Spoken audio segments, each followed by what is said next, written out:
The BBC presents My Word.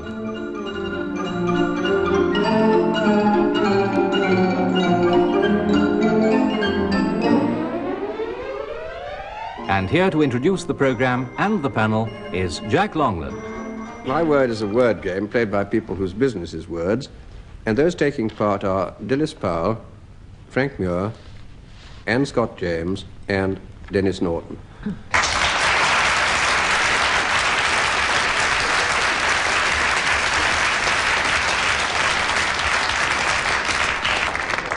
Here's round one to test their vocabularies. 2 marks if they get the meaning of these words roughly right. Dilys Powell, what is the meaning of brevicaudate? B-R-E-V-I-C-A-U-D-A-T-E. B-R-E, brevicaudate. B-R-E-V-I, yes. C-A-U, yes. Short-tailed. Absolutely right. 2 marks straight away.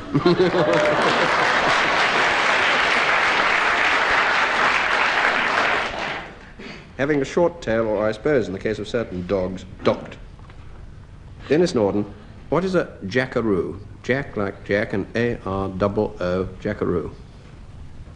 Australian word? Hmm. Yeah. Looks like a device for changing the tyres on a kangaroo.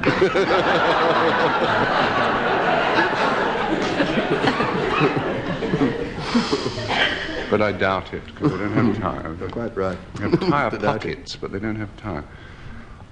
Half out of 2 for the Australian bit. Half out of 2? It's Australian... Charity, then. It's Australian slang for a new chum, a young Englishman learning sheep or cattle farming for the first time. It's probably a portmanteau word of jack and kangaroo, but it may come from an Aborigine, rather sort of nasty name for any white man, Jackaroo. Anne Scott James, what is an ephemera? E-P-H-E-M-E-R-A, ephemera. Well, it's something which only lasts a day. Exactly. Was that do? Not quite. I want to know what it is. Well, I should think it's probably some sort of butterfly or moth or something of that sort. They're the ephemeridae, aren't they? That's right. But Well, they're not normally butterflies or moths, quite. Think of what dances on the water when the trout fishermen are trying in May. Yes, exactly. Mayfly. 1.5. 1.5? I give you quite a lot of help. An ephemera is an insect that in its final stage, what's called the imago, the thing with wings, lasts only for a day, or the genus of insects, which in fact includes the mayfly, and it can from that mean anything which lives rather a short time. Frank Muir, and I don't mean the slang, what is necking?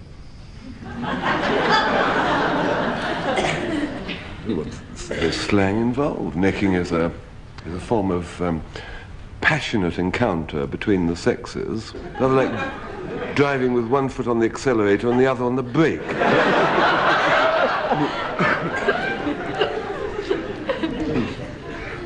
Slang words, I don't know. I just use the plain one. Translate this into stone. Architecture. Statue. Yes, it's architecture. Architectural term. Oh, yes. Necking is a term in architecture. Yes, of course. Yes. It's, necking, in its straightforward rather than its slang sense, an architectural term defining that part of a column or a pillar between the shaft and the capital that goes above it, joins the two. Before we begin round 2, I give each team a quotation for them to write down, and the 2 women members of the teams will, I hope, go on studying those quotations, because at the end of the programme I shall ask them where the quotations come from. Dilys Powell and Frank Muir, your quotation is et tu brute, and Anne Scott James and Denis, yours is it never rains but it pours. And then at the end of the programme I shall ask Frank and Denis to give me their idea of how these came to be said or written. Round 2 is about verse and poetry. What I do is to give each team a line or 2 and ask them to complete it. 2 marks if they can complete the quotation, and 2 more for naming author and poem. We begin with Dilys Powell. So little cause for carolings of such ecstatic sound was written on terrestrial things afar or nigh around, that I could think there trembled through his happy good night air. probably on a heath. On a heath? A large heath. Hardy. Yes. Hardy. Hardy. Helped a bit. Hardy Heath, was it? You don't know what creature he is writing about here? A lark. It's Thomas Hardy, the darkling thrush. A thrush rather than a lark. And it finishes off that I could think there trembled through his happy good night air some blessed hope, whereof he knew and I was unaware. Denis Norden. She only said, my life is dreary. He cometh not, she said. And I would that I were dead. That's right. And who It's and... Mariana of the Moated Grange. By? Tennyson. Jolly good.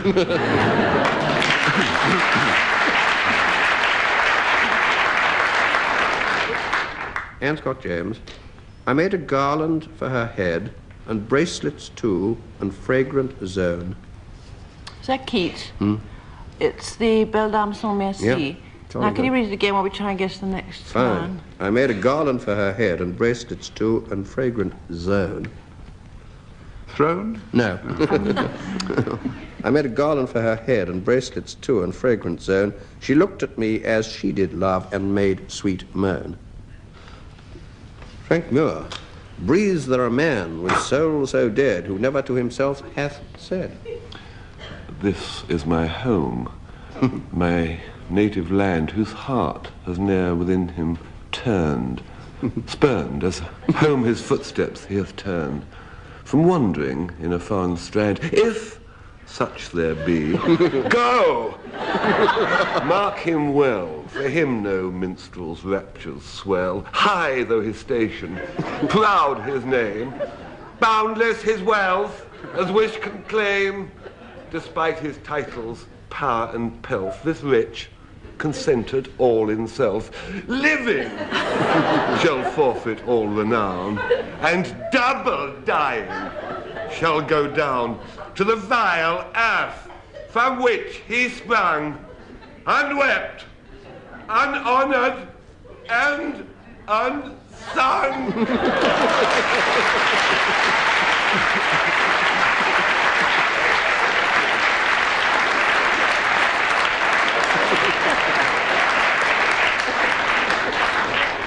Can mine be a very mild voice asking author? You made You've it just up. heard a reading loosely of Sir Walter Scott's The Patriot. Yes, absolutely. 4 marks it is. Sir Walter Scott, The Patriot, it comes from the Lay of the Last Minstrel. That was perfectly splendidly rendered. Well, now we have a round of origins and derivations, and 3 marks are available if members of the team can define the present meaning first of all, and then give me the origin and derivation of these words or expressions or phrases. We begin with Dilys Powell. Indentures. Indentures? Indentures are... kind of apprenticeship, yeah, isn't it? agreement between them. Yes. You agree to work for a certain time. That's what it is, but why is it called indenture? Well, I don't know. It means sort of in and out. It's quite literal. In and out. It's Quite typed on that literal, it is. dimply paper which Americans use for airmail. Yes, stick to that. Frank, it is the paper on which it's written. You got nearly there. The paper's got dimples.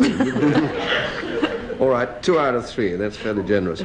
Indentures are a written and usually sealed contract, and nearly always it's a contract between an apprentice and his master.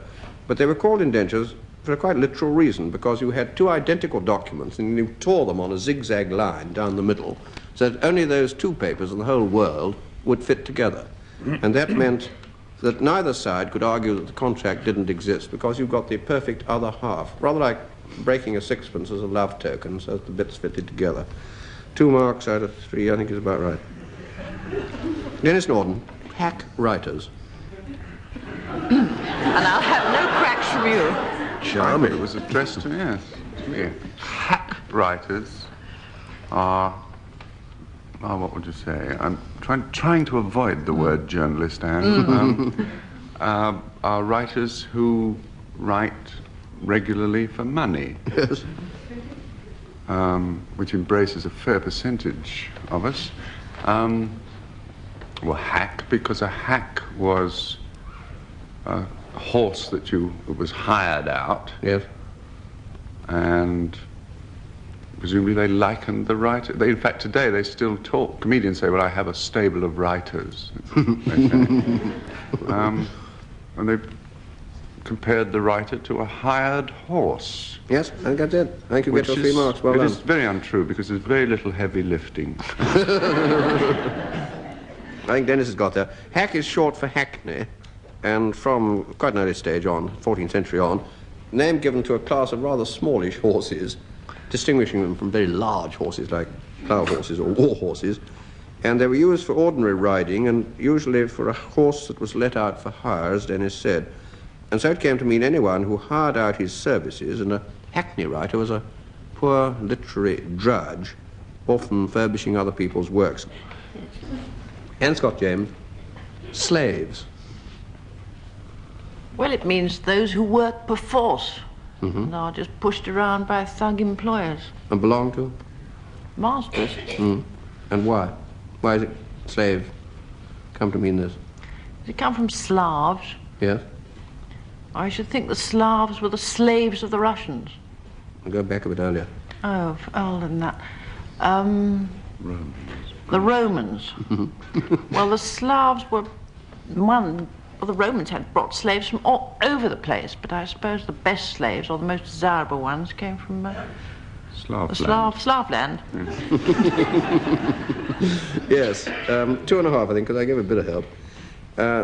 The Slavi were tribes who lived on the banks, as won't entirely surprise you, of the river Dnieper, and the word Slav originally meant something quite different, meaning noble or illustrious.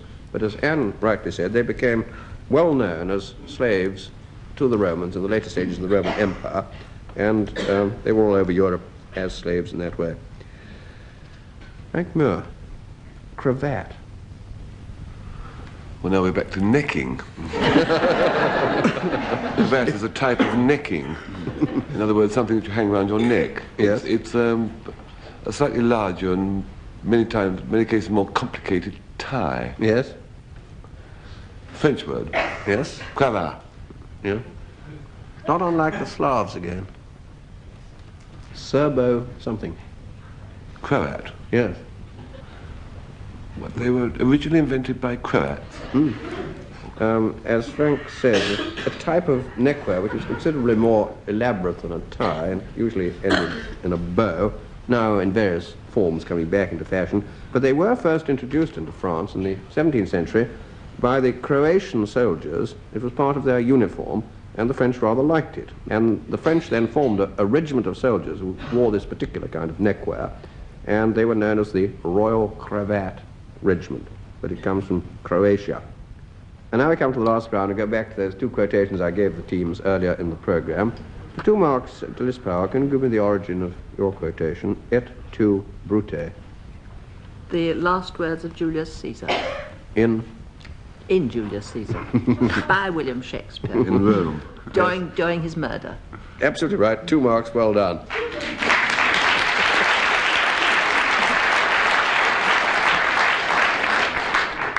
And Scott James, I'd like the origin of your quotation. It never rains, but it pours. Well, I think this is rather more lowly, less lofty. I think it's a proverb. What sort of century do you find it coming? Oh, well, sort of 18th century. Yes, It's a good older. time for proverbs. Well done. 2 marks. And now I'm going to ask Frank and Denis to give me their explanations of how these quotations came into being. And on this occasion, the marks will go to whichever incredible explanation receives the longer applause from the audience here in the theatre. So back to Frank Muir and his quotation, Et tu, Brute. Very odd, you know, because this line was written on the back of an envelope, tucked into my middle poodle's collar while I was in the kitchen. And really, to tell you how this came about, I must reveal, and I want to reveal, the truth about the new parish priest, Father Burke, of the parish priest of Egham Hythe, Surrey, and the affair of the Maids of Honour. It goes back about a fortnight, and my wife had invited Father Burke to the house to come and meet us. Now, establish that fact in your mind, because that's where the whole ghastly business started. Father Burke proceeded on his way to our house. Right. Now, at the same time, I was coping with a problem. Our middle poodle, whose name is Puddle, self-evident reasons, when she was younger, was on heat. This raises certain difficulties with giving them sort of exercise. So I thought, well, the only way to do this is to make sure that she gets air. And so I got a plastic bucket and the clothesline, tied the clothesline stoutly to the handle, put the poodle in the bucket and started swinging it round my head. Then by paying out the cord, I got it sweeping round in about a 30-foot circle, and the centrifugal force kept her in the bucket. She was getting fresh air. At this point, Father Burke arrived at that stage, opened the front gate, and turned and closed it. I was now at the full length of the cord in the bucket. I do think manufacturers of plastic buckets should make their handles stronger. Somehow, the handle, I didn't even hear the sound of the handle snapping, but away went the bucket, and it struck Father Burke at the base of the skull, and he pitched forward on the gravel, apparently insensible, his hair in disarray. I looked down at the figure, I thought it's Burke and hair all over again, he's dead. I pulled him to his feet, put him in the car, and I took him home. Well, I was in a terrible state. I mean, my wife would be excommunicated or something. So I said, we must have him to tea, that's the only thing. We'll ask him to tea. And if he partakes of our tea, then you'll be all right. Because there's an old saying, he who breaks my bread sings my song. So she rang him up and said, would he come to tea? And he said he'd come and visit, but he wouldn't stay to tea. Horror, I thought. He's going to be excommunicated. It's awful or something dreadful. All my fault. What have I done? I said, I'll tempt him. I will make him something that he's never tasted before. Something really delicious, like genuine maids of honor. And I will make it. So immediately, got out the recipe, rolled out the pastry, puff pastry, damn thing, lumps of butter, another layer. Then you've got to cool it, shove it in the fridge for half an hour, fridge broken, onto the roof of the car, onto the roof rack, drive around the village green, back again, pick all the dirts and pigeon feather and stuff out of it. Roll it, more dabs of butter, fold, roll it. Must always roll the same way. Stick little plastic arrows in, little cellophane red arrows that you know. Roll out on the roof of the car, round the green, back again, pick all the dirt off, roll it. Then I made the middle, pint of milk, bit of rennet, mix in the egg yolks and the sugar. Delicious. Cakes in the oven, in with the filling, rush them in. I said to him, now when Father Burke comes, offer him the maids of honor, and if he accepts, he's eaten our bread. So then I'll put the kettle on, we do the full tea. I've got the heavy mob, the Dundee cake and the rock cakes all ready, and I'll rush the whole lot in, keep him chatting and make sure he eats, and then we'll be okay because he accepts our hospitality. And I waited in the kitchen, kettle boiling, all ready, nothing, minute after minute after minute. So I called the dog in, wrote on the back of an old envelope, what's with Father Burke and the maids of honor? What's happened? Sent the dog, fine mummy, off you go. Waited in desperation, came back, and there was the envelope, took it out, and there it was, written on the back of this envelope. He said, 8-2 brew tea.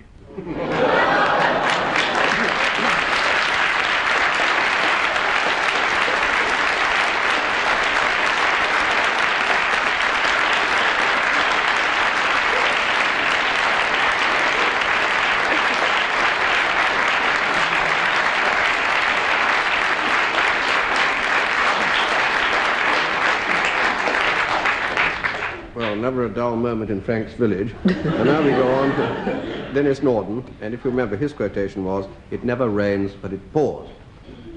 Look, every week in the panel game known as My Word, or another Shakespearean quotation, that last refuge of noble minds, every week there is one round of questions about which my gorge rises about 10 points.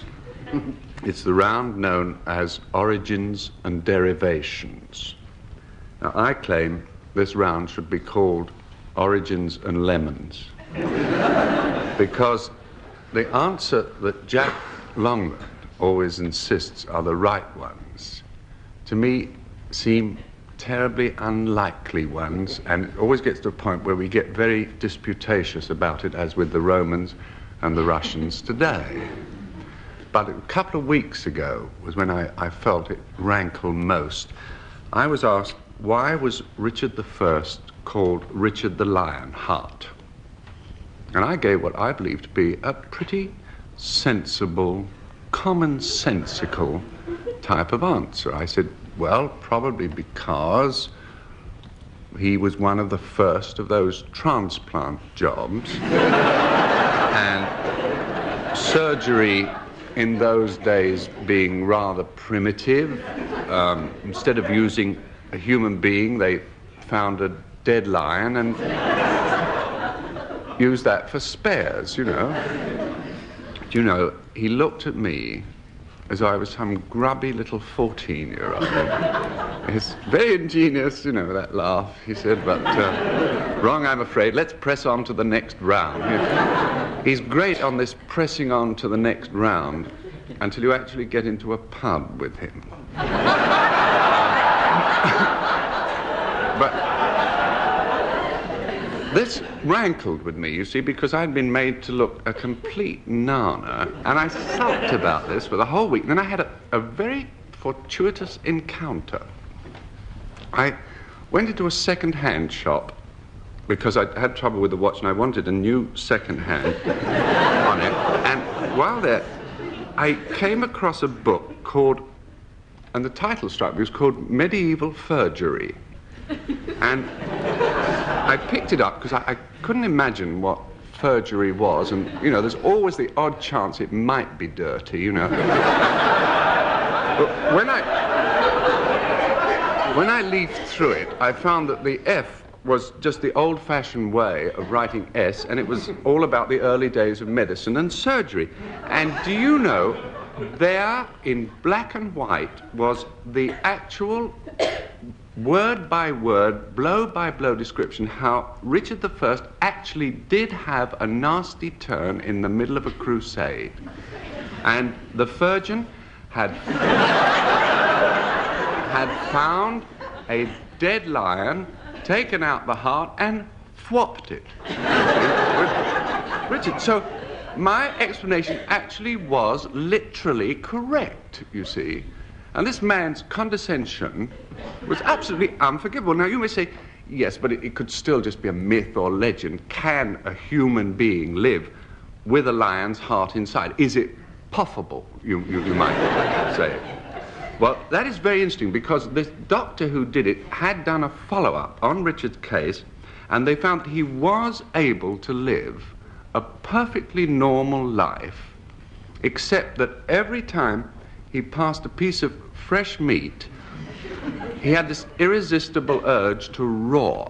Now, this is perfectly true, and in fact, it has lived on as a quotation, because when a visiting historian said to him, having a lion's heart in front of you, right inside you, surely that must be painful. And he said, it never pains, but it roars.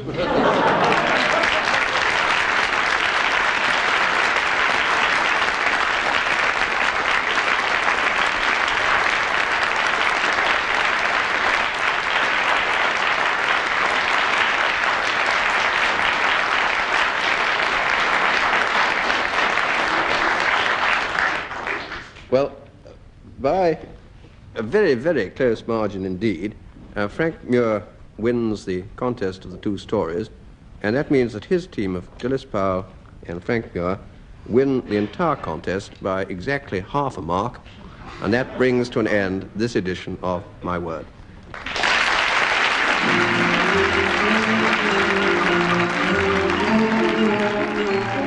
In My Word, you heard Dilys Powell, Anne Scott James, Frank Muir and Denis Norden, introduced by Jack Longland.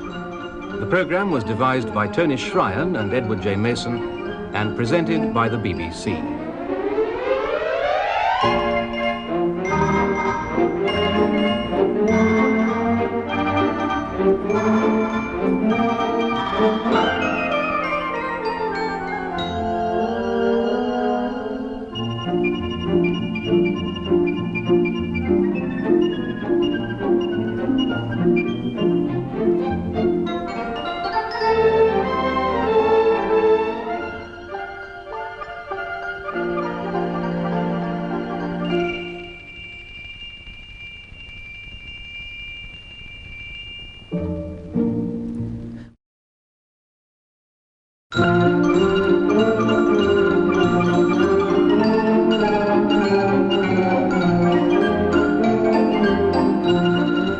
The BBC presents My Word.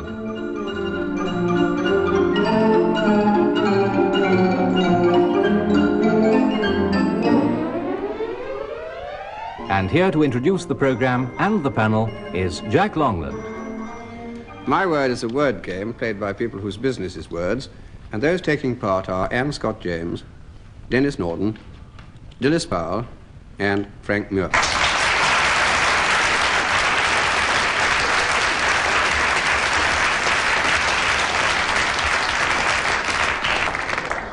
Round one tests their vocabularies. 2 marks if they get the meaning of these words right. We begin with Anne Scott James. Anne, what is sinophobia? S-I-N-O and then phobia. Sinophobia. Well, it's what you do, what happens when you go for a touring in a motor car with your husband, and he won't look at a map, and he won't ask the way, and he won't look at the signs, and you land up 50 miles in the opposite direction, and the word is sinophobia. It works the other way around with wives as well. Oh, no, I thought of it first. Alternatively, it might be hatred of the Chinese. And you're dead right, and that's 2 marks, and it means hatred or fear of China and the Chinese. Actually, they say that accordion playing was started by wives trying to fold road maps.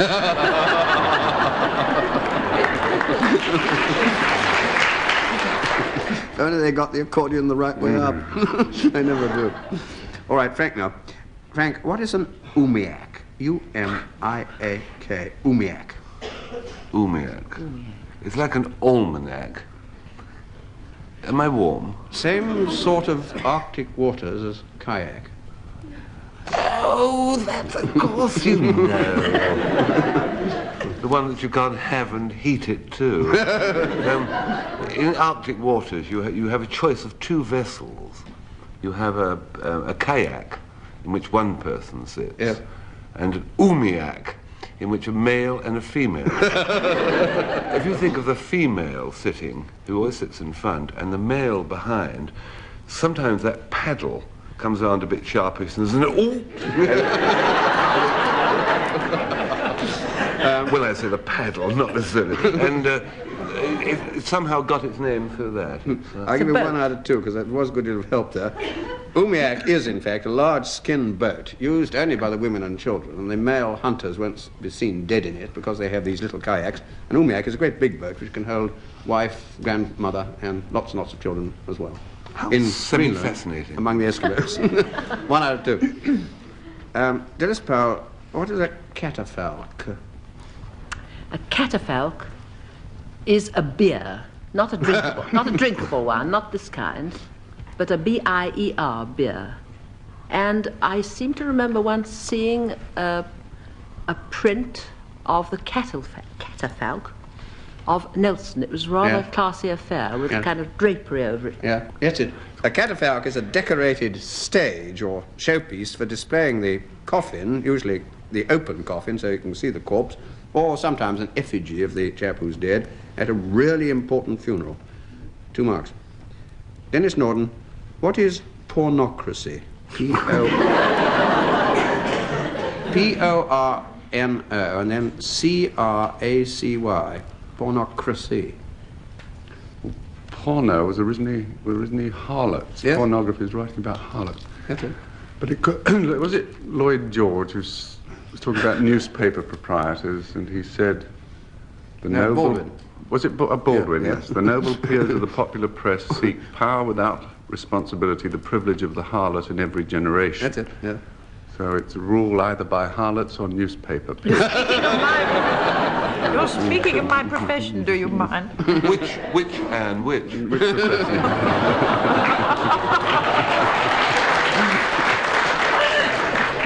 Before we run into serious danger of libel, I'm going to give Denis 2 marks. Pornocracy means virtual control of the government by prostitutes or harlots, which is supposed to have happened in the city and state of Rome at around about the 10th century A.D., when things were getting a bit rough. 2 marks. But before we begin round 2, I give each team a quotation for them to write down, and I hope that the 2 women members will go on studying those quotations, because at the end of the programme, I shall ask them where the quotations come from.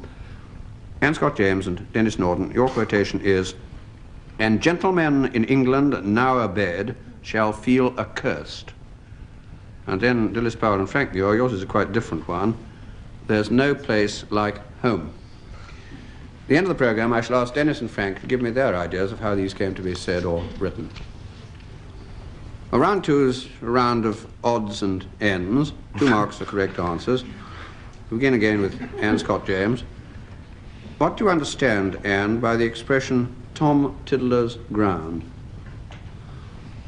Well, it was a game one used to play when one was small. What kind of game?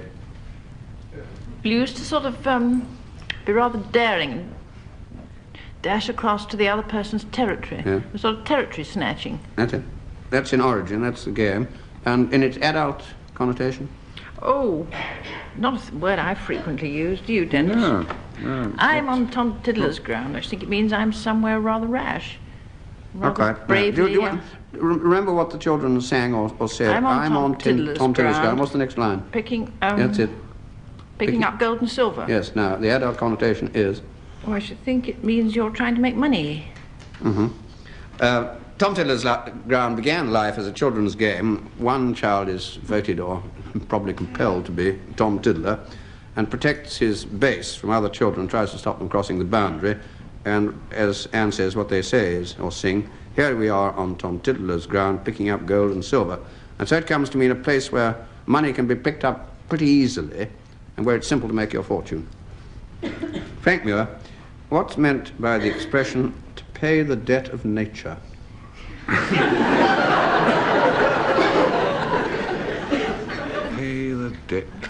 Pay one's debt to nature.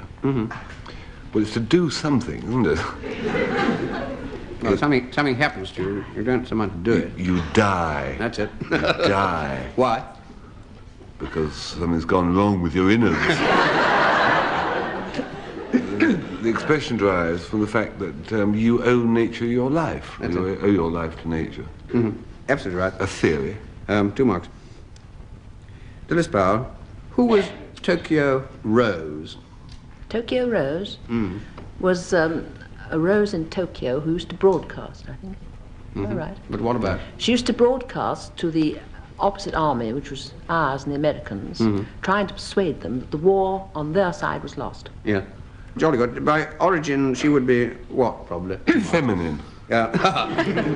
Tokyo Rose is a nickname given to a woman, there were in fact a series of them, who broadcast propaganda from Japan during the last war to the American forces. And the point is that most of them were American-born Japanese girls, and therefore they spoke American fairly well. Rather sort of Lily Marlene types. 2 marks. Denis Norden, in the expression ride a cock horse, what sort of horse is that? I never thought of it that way. No, I mean, you mean a cock horse is a type? Yes. I always thought that was ride a cock a horse, like, you know, when you have your hat cocked, That's in other words, right. you ride on one side, as Yes, it that's were. quite right, yes. So that it's any horse, but the word a cock is a hyphen. Yes, you're right on this, Denis, but again, on the children's side... hobby horse, is it? Ride a cock horse to Banbury Cross. What? Yes. Well, it's somebody's knee, or A hobby horse or a rocking horse. That's it, and you've got them all. All right, 2 marks it is. Ride a cock horse. In the 16th century, a cock horse was one of these toy horses or hobby horses, and children sort of ran along the streets and got mown down by various things. But Denis is also right in saying that cock horse is an adverb, meaning astride, But the usual way in which this was sung was when papa, or more likely grandfather or uncle, balanced the child on his foot or his knee and sang this little song about ride a cock horse to Banbury Cross to see a fine lady on a white horse, etc. Now a round of foreign expressions in fairly frequent use. 2 marks, what the following mean.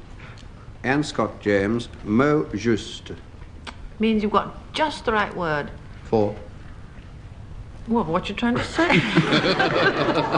Well, it might mean a word of abuse. This is it, yes, all right. 2 marks. The word that conveys a desired shade of meaning with more precision than any other word would do.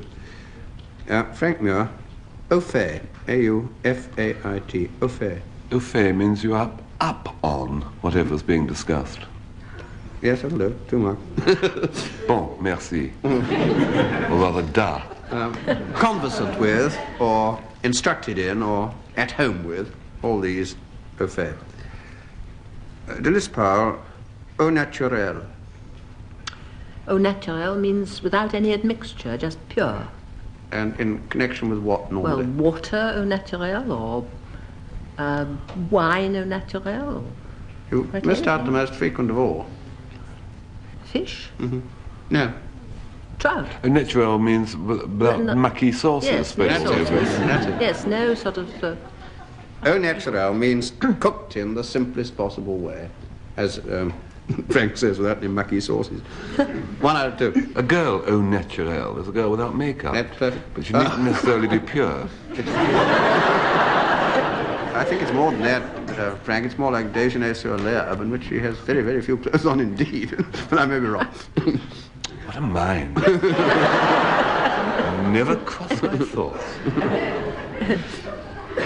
All right, Denis Norden, au pair. Well, it's a French word for a German or Italian girl. Comes over, live as family. She's got better clothes than you have. Pigskin suitcases. 4 nights off a week. 4 nights off a week. Won't put her hands in hot water. But by origin it means what? It actually means a kind of quid pro quo. Yes. That's all. A swap. Yes, but what about the quid? What's a swap? Well, you give her shelter, and you let her watch television. That's the quid. Yes. It means really paid for by mutual services with no money passing, and usually means an arrangement between 2 parties, so that it happens this side and You then the just other try side. and get one on that basis. Yes, that's what I was afraid of. And now we come to the last round, and we go back to those quotations I gave the 2 teams earlier in the programme. 2 marks, Anne Scott James. Can you give me the origin of your quotation?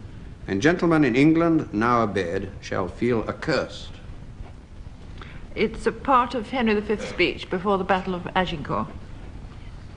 Is it not? Absolutely right, yeah. In the play called... Henry V. Thank you very much. 2 marks. Shakespeare, Henry V, Prince Hal's speech before the Battle of Agincourt. Now, Dilys Powell, can I have the origin of your quotation? There's no place like home. Well, it's a very favourite song of the English. It begins, "Midst pleasures and palaces, though I may roam, yet never so humble, there's no place like home." That's it, yeah. Do you remember who wrote either the words or the music?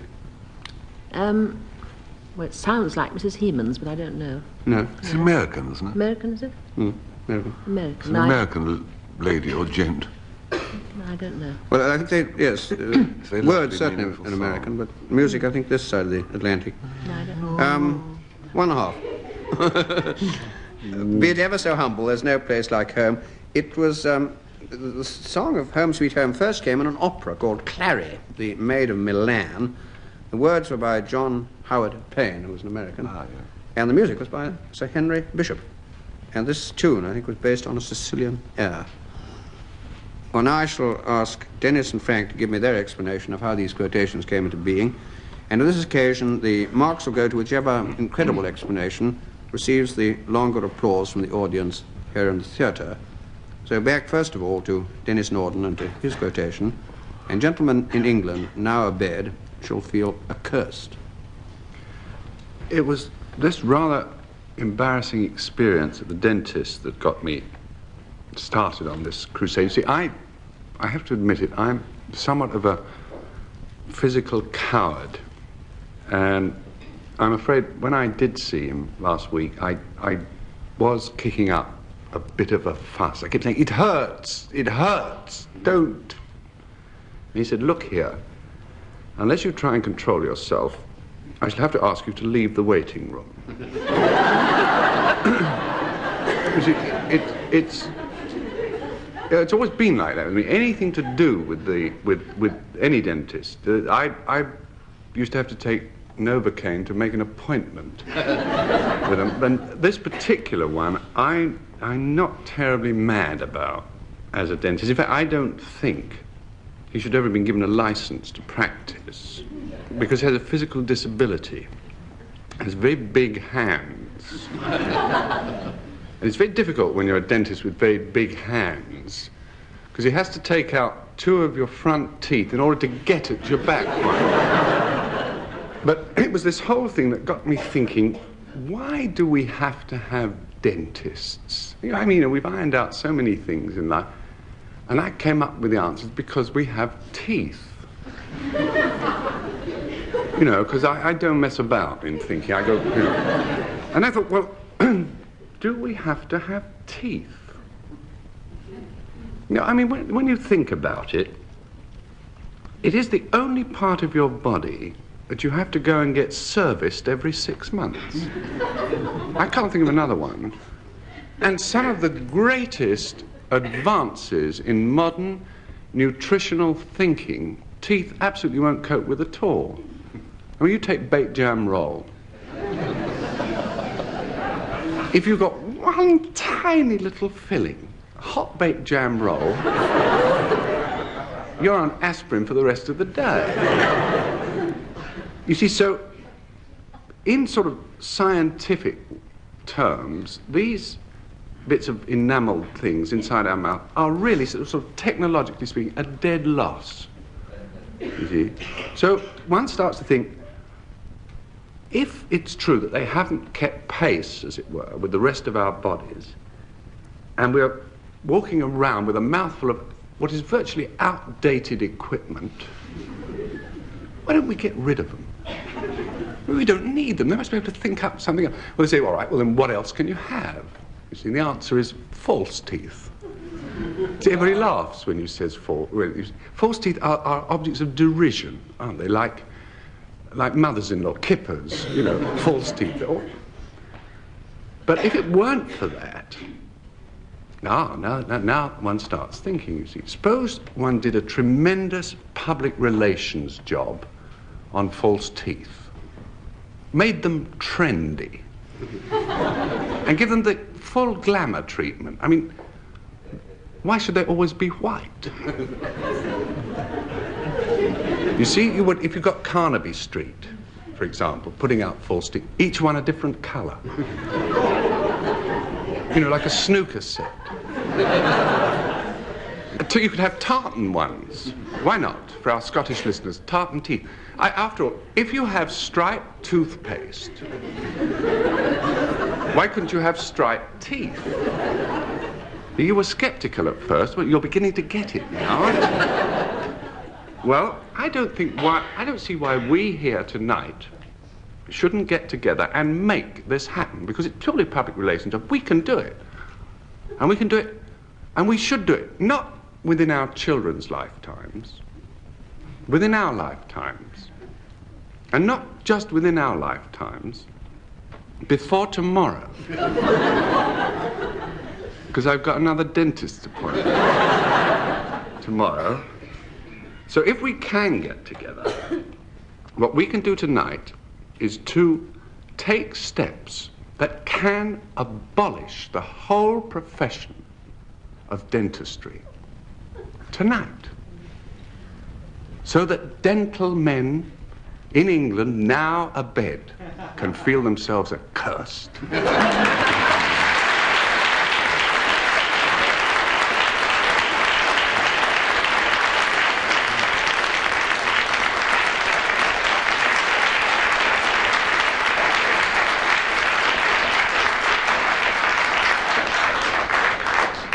never dared to be rude to my dentist, so I'm not going to comment. So we go on to Frank Muir's line, if you remember, which was, "There's no place like home." Very good line, very true. I know, because I was incarcerated in my home for a few weeks recently, owing to being taken ill. Well, not ill, really.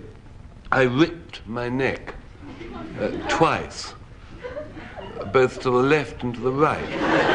You might think this takes a bit of doing, but I was in the bookshop, the local bookshop at Virginia Water, and I really think that a law should be passed that if bookshops sell paperbacks, they should either be laid down horizontally so that you can read the titles on the spine, or if they're stood upright, all the titles should be in the same direction. Fortunately, the young fellow there was most kind, and he got a car to take me home and said, I will supply free of charge a book to help you get better, which is a teach yourself medication. See, another thing they should do is make compulsory stronger lights in bookshops. Because when I got home, what he'd given me was Teach Yourself Meditation. And it was a book, terribly interesting book, actually, on this transcendental meditation lark of finding a fuller and cleaner and pure life, au naturel, by inward meditation. Apparently this book, this chap was an expert, he'd written it, called Topsy. It sounded rather an odd name to me, actually, but apparently it wasn't his born name, he was given it, because apparently, unlike most mystics, he wasn't brought up and educated to it from birth, to this mysticism. He just gurued, so they called him Topsy. But apparently there are three sorts of meditation. The first method described in the book was yogurt. Now, this is very similar to yoga, but you drink sour milk while you're doing it. And I tried this, actually. You have to sit down and then sort of sit down on the floor with your back very erect and tie your legs into a bow. You do it by sort of heaving and pulling. I got mine into position, actually. I was just hauling the last big toe across the right thigh, and suddenly there was a pain in my left hip, as though somebody had touched a red-hot soldering iron to it. A muscle had given. Well, of course, I had to send for the surgical hose and whatnot, and that method was out. Method 2 is contemplating the navel. You sort of bend your head and you look at your navel for a long time, and this gives us a purity of thought and mind. I found it rather unrewarding, to be quite honest. I'm not claiming that there's anything special about my navel, which is probably the trouble. I found it a dull navel, really.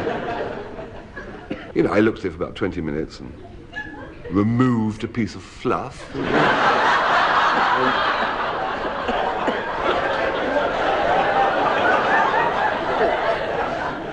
Really found myself not a better Muir at the end of it.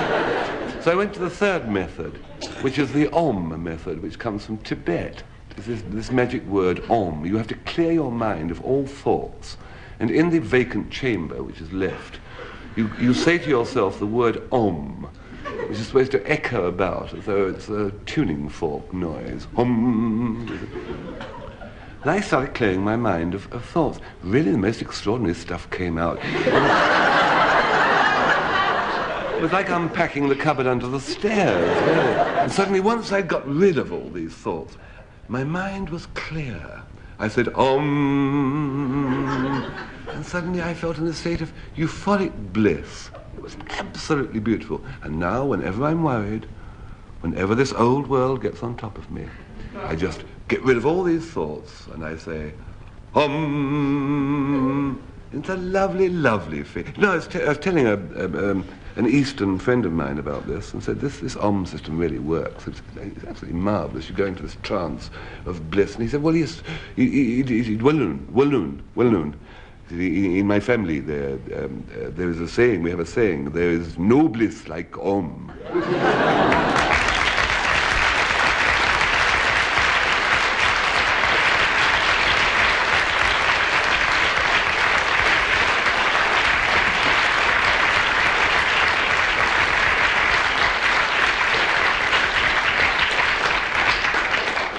Well, by your vote, Frank Muir just wins the contest of the two stories by a single second, but nevertheless, Denis Norden and Anne Scott James win the entire contest by 1.5 marks, and that also brings to an end this edition of My Word.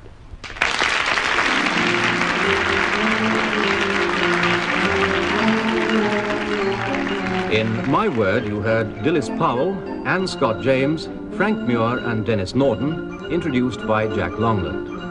The programme was devised by Tony Schreian and Edward J. Mason and presented by the BBC.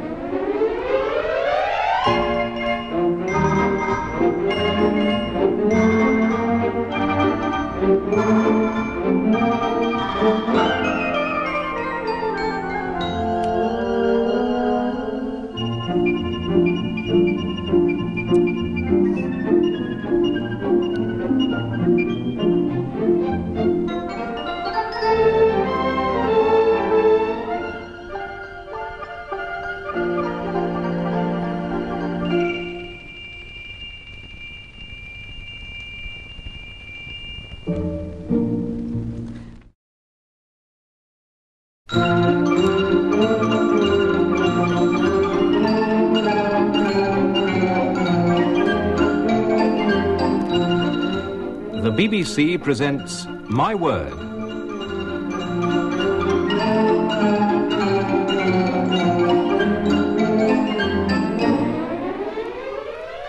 And here to introduce the programme and the panel is Jack Longland.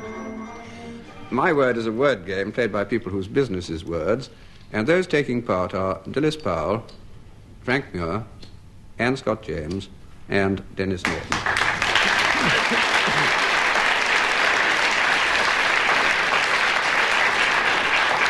Round one tries to test their respective vocabularies. 2 marks if they get the meaning of these words right. We begin with Dilys Powell. Dilys, what is a wyvern? Either W-I-V-E-R-N, or if you prefer it, W-Y-V-E-R-N. Well, I like it with a Y myself. So do I. And I think, have seen it on top of a gate. This is not a live thing. It's a kind of heraldic creature. And what kind of creature? With a tail. Mm-hmm. Kind of dragon. Yep. That'll do. 2 marks it is. A wyvern is a winged, 2-legged, which Dilys didn't say, but it is, dragon in heraldry, which has a barbed tail, which looks extremely sharp, but it usually wears in a sort of curve. Now, Denis Norden, what is a pickerel? P-I-C-K-E-R-E-L, pickerel. Sounds like a pig who had an affair with a mackerel. I doubt if it is.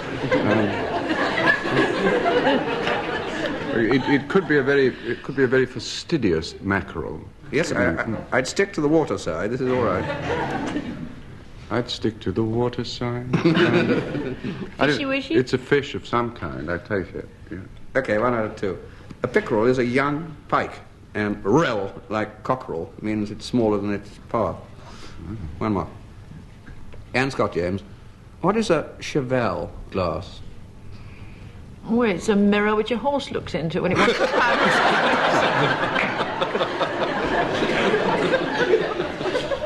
Anne, I hope not. A full-length swinging mirror. That's it. 2 marks it is. A cheval glass is a full-length mirror in a wooden frame, and it swings between 2 uprights, and it's called a cheval because this is a sort of horse or frame on which the mirror is carried, as opposed to these little tiddly mirrors. Now, Frank Muir. Frank, what is a cachalot? C-A-C-H-A-L-O-T, or if you're frightfully sort of smart, you can call it a cachalot. I'm still wondering whether a mackerel is a mini raincoat.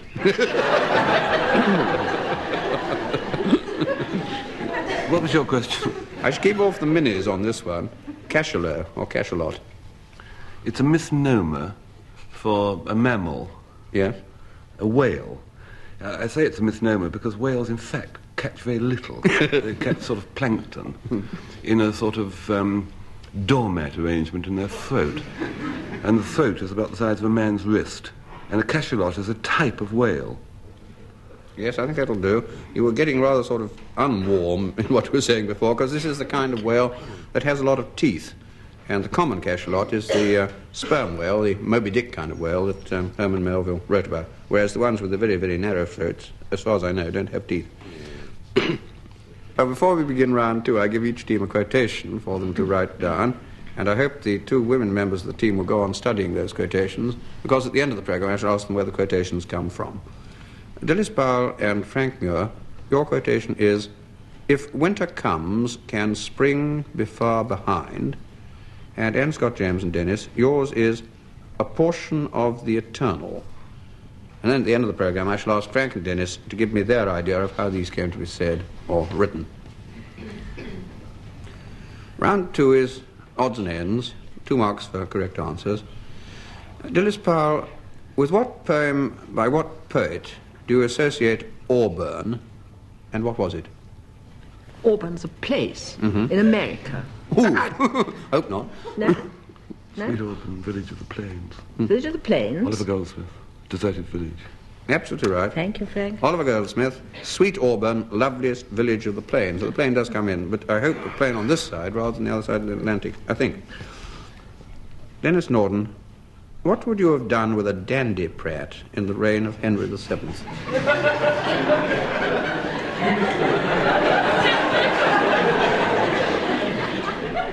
I think I've sat around hoping it would clear up quickly.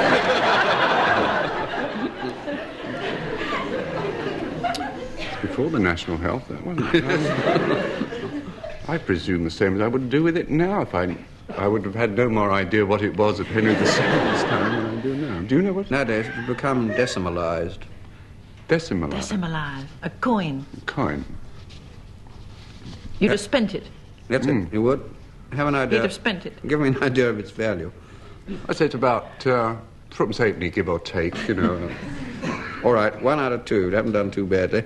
A dandy prat in the reign of Henry VII he would, I hope, have spent, because it was a small coin issued in his reign, worth about 3 halfpence. But it was also used of someone who was physically, socially, or morally, or inferior, like a page boy or a sort of tuppenny halfpenny kind of chap. Dandy prat. Now, Anne Scott James. In A Midsummer Night's Dream, why did Oberon and Titania quarrel? Oh.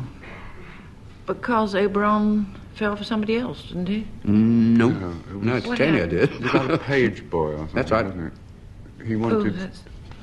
A dandy prat. Yeah. She wanted his page boy, didn't she? And he wouldn't give it, was that it? One of them wanted the other's page boy. 1.5 out of 2. Got it the wrong way around. Titania refused to give up to Oberon a little changeling boy that he wanted to have as a page. 1.5. Now, Frank Muir, in what play by what playwright do we find a rich, childless old man pretending he's dying so that he can get costly gifts from his relatives who are anxious he shall name them as his heirs in his will? One of them even sacrificed his wife. Yes. Lady in the front row making noises. I can read as Volpone. Would I be near? Absolutely right. Both of us. We'll share the mark between us. Volpone by Ben Jonson. 2 marks. Ben Jonson's Volpone. In this round, as he's gradually beginning to run out of real verse and poetry, the compiler of this program has had the temerity to compose some doggerel verses of his own in the form of questions. And the answer which I want lies in the last line. For 2 marks, then, Dilys Powell, a book about a prisoner in the French Bastille, a prisoner whose identity nobody would reveal, but identifying author and his books, a simple task. Is that Dumas? Yes. It's Dumas. It's a Dumas book. The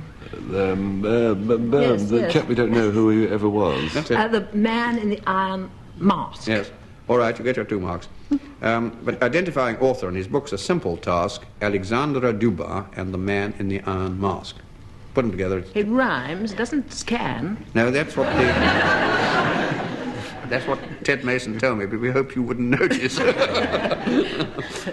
All right, on to Denis Norden. A lot of naughty stories of romance were told by gentlemen and ladies in the days of old. You'll find them in a book whose author you should know. It's always a kind of dirty book. It has to rhyme with O, isn't it? Tell me a dirty book that ends in O. Put the author at the end of the line. It makes it easier. You'll find them in a book whose author you should know. The Decameron, is it? Boccaccio. Well done. Yes. Decameron by Boccaccio. Oh. All right, 2 marks it is.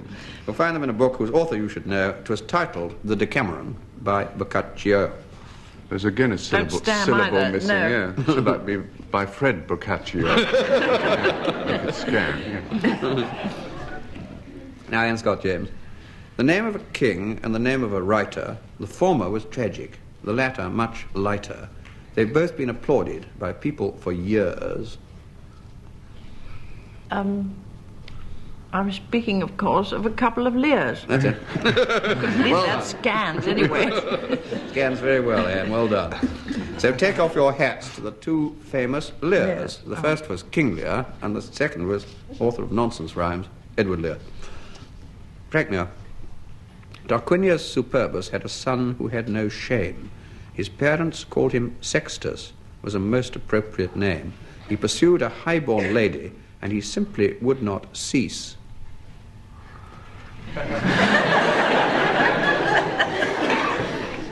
So it all ended merrily with the rape of Lucrece. Before we get any further, I'll give you your 2 marks straight away. An alternative version of the last line, and was immortalized by Shakespeare in The Rape of Lucrece. Well done. I think the team's done jolly well on those 4. Now we have a round of slang terms, 2 marks for correctly identifying these expressions or for making a reasonably worthwhile guess. Dilys Powell, do-lally tap. Round the bend. That's it, round the bend it is. Round the bend. Do you know what it comes from? I haven't a notion, have you? Nope. It means round the bend, or bit crazy, and it was a regular army slang word from the Indian Army. Deolali in Bombay was a place where they had a sanatorium, and the word tap in Hindustani meant fever, so army chaps put the 2 words together. It meant you were balmy, mentally ill enough to go into this particular sanatorium. Denis Norden, gut scraper. Sounds like the title of a new television series, isn't it? Denis Norden, gut scraper. Next week's thrilling adventure. Well, it's one of those pieces of slang that nobody ever says. Mm-hmm. It's reputed to be a violinist, but I've never heard anybody refer to a gut scraper, a violinist, a gut scraper. I would agree with you entirely, Dennis. 2 marks. It is supposed to be for a violinist, but I very much doubt anybody had ever heard it. Cat gut scraper, you see. I see, Jack. Sorry, that was for my own benefit. I'd forgotten. Anne Scott James, I'm afraid this one is American. Cookie pusher. Well, a cookie's a biscuit. Mm-hmm. Cookie pusher. Well, somebody who flogs biscuits, I should think. A bicky flogger. A grocer. No, in a very particular sense, you're right, but not in the sense of selling them. It makes you acquire the taste for Well, look, them. there aren't many things you can do with a biscuit, And Jack. That'll be reprinted in the Listener. and you're at the White House when this is happening.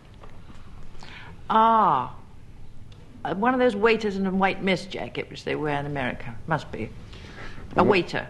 Somebody who hands those little snacks, those little canapes, which you have with your drink. Well done. Cookie pusher means a very, very junior diplomat whose most difficult duty is to pass round the plates of food at diplomatic functions in the White House and elsewhere. British ambassador does it now.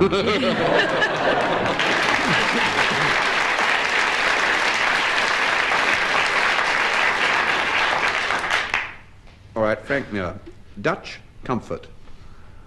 Dutch is a word one always applies when one doesn't like whatever is applicable to the phrase. It derives from the time when we didn't like the Dutch. Mm-hmm.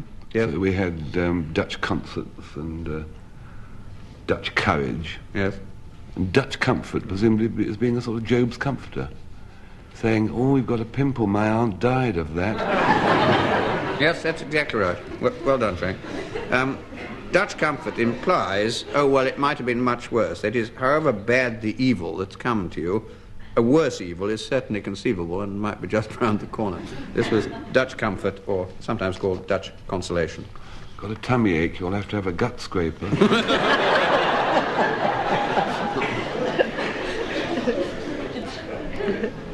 Now we come to the last round and go back to those quotations I gave the two teams earlier in the programme. For 2 marks, Dilys Powell, can you give me the origin of the quotation, "If winter comes, can spring be far behind"?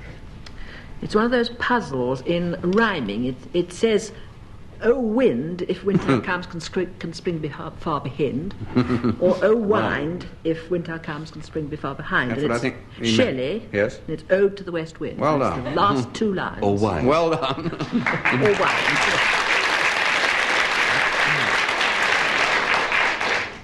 Now, Anne Scott James, can I have the origin of your quotation? "A portion of the eternal."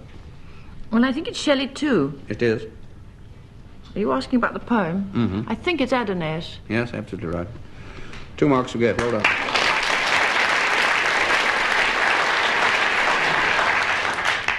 And now I'm going to ask Frank and Denis to give me their explanation of how these quotations came into being.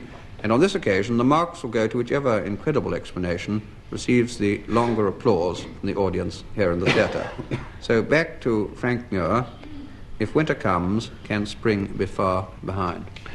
A few weeks ago, I had to go to Moscow for 5 days to talk to a Russian. I had to take Nina Fowd with me as interpreter. I also took my wife, Polly. So the 3 of us went off, and I want to tell you a little about this trip, really for warning, because lots of you will probably be going next winter, and a few hints and tips and wrinkles might come in useful. I won't tell you about the political atmosphere in Moscow. I mean, we can take that as read. I want to...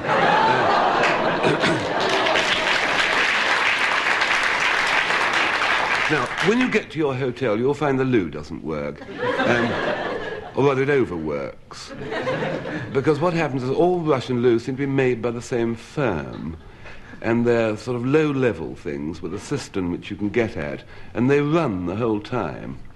And what you do is, you lift the porcelain lid with your right hand, you dip your left hand into the water, and there's a sort of rubber seating valve thing, and you press that firmly down, and it stops running.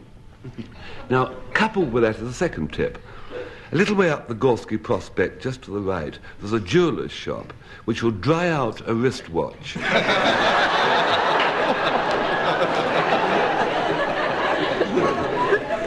in about 5 or 6 weeks. But the biggest tip I can give you, and the most important one, is this cold question. That Moscow in February is very cold. It can be sort of -20, -30. And you can hire clothes, as indeed I did. A fur-lined coat, a big hat, a fur hat with floppy earpieces, and long john underwear. And these work really, on the whole, pretty well. The steward in the aircraft gave me a tip. He said, always wear your fur hat and always wear it with the ear flaps down and firmly tied under your chin. And it does keep you very warm. You tend to sort of roll about a bit on the pillow because it's quite fat. But you are certainly very warm. And when you're outside in the cold, it isn't too bad, except for one fallacy in this whole clothing business. Now, all coats have a slit up the back, which can blow open. All jackets have a slit up the back that can blow open. And the extraordinary thing about long johns, these sort of winter weight con things, is they also have an aperture at the back. So when you're on the red square, bending down, there is nothing between you yourself personally and the east wind from Siberia but the crease in your trousers, the seam of your trousers, and that is a sort of dotted line when you come to think about it. It's not solid cloth. There are just stitches between you and the east wind of Siberia. Quite a good tip is to take a second fur hat with you. Then, in the privacy of your own bathroom, before dressing in the morning, get a shallow basin and some flour and water, and you mix these up together and put them on one chair. And on the second chair, you get your second hat and a pair of scissors, and you snip off the fur, and you fill the second basin with the fur, and then sit in basin A, walk around a bit, and when tacky, sit in basin B. You'll then be fully protected against the Siberian wind. So in other words, my chief advice to you is take no chances. Now these long john underwear, these winter weight columns, they can spring open with the ordinary movements of walking. So take my advice, and in fact Shelley expressed it terribly well. If winter comes, can spring, be fur behind.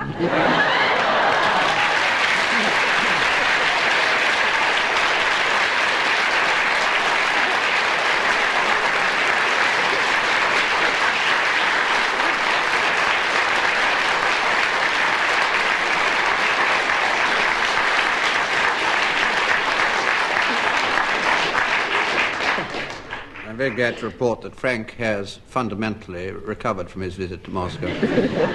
Spasiba. Well, now we go back to the other quotation, Denis Norden's.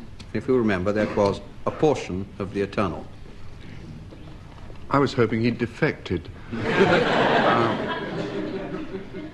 The other three things which bother me most in life, I think,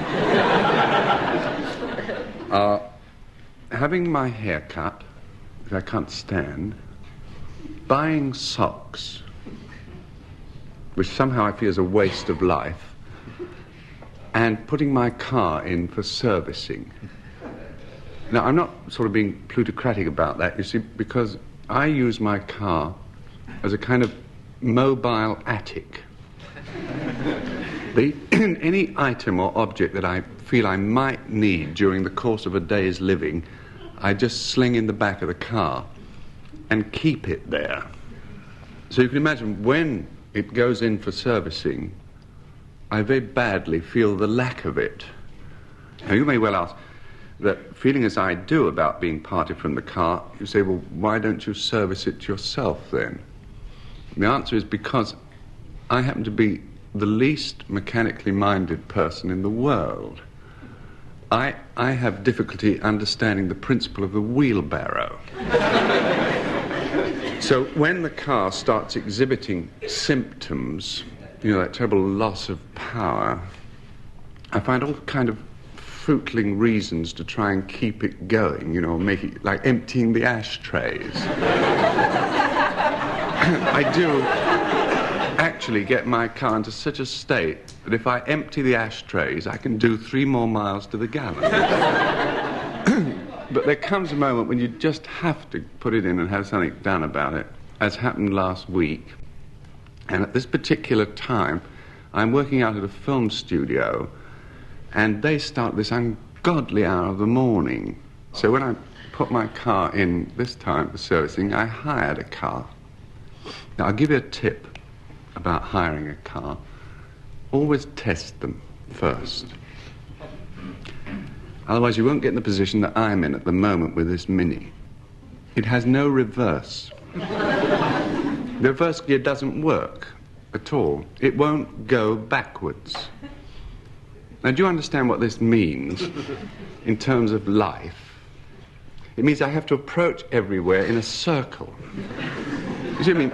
As I can't go backwards, any place I arrive at, I must arrive at it pointing in the direction in which I intend to leave. And you get a lot of mileage that way. I was looking at one of those Back Britain posters that said, "Don't go abroad for your holiday this year.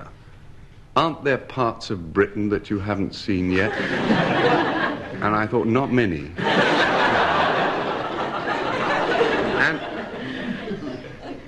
And I thought, so there must be another way of coping with this problem of a car that won't go backwards. And I had this idea. You know, when you take your driving test, they make you do a thing called a U-turn. And for some reason, you have to be able to do this in order to drive. I thought, well, that doesn't take into account what happens to you if you have a car that can't do a U-turn because it won't go backwards. why don't they make compulsory an O-turn? You see, because then, if you find a nice wide road, you just make an O-turn without reversing, and you're pointing back the way you came. I'm going to publicise this, and Shelley's been called on very greatly, actually, for publicisation purposes. But I thought you could say that, in his words, if a U-turn won't help, a portion of the O-turnal.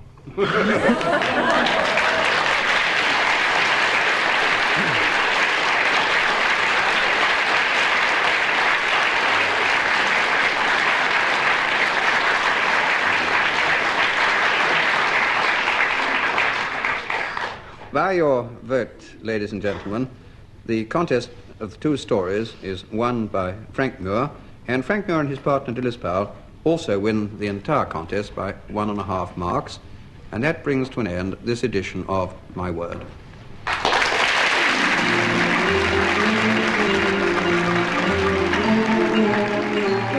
In My Word, you heard Dilys Powell, Anne Scott James, Frank Muir and Denis Norden, introduced by Jack Longland. The programme was devised by Tony Shryan and Edward J. Mason and presented by the BBC.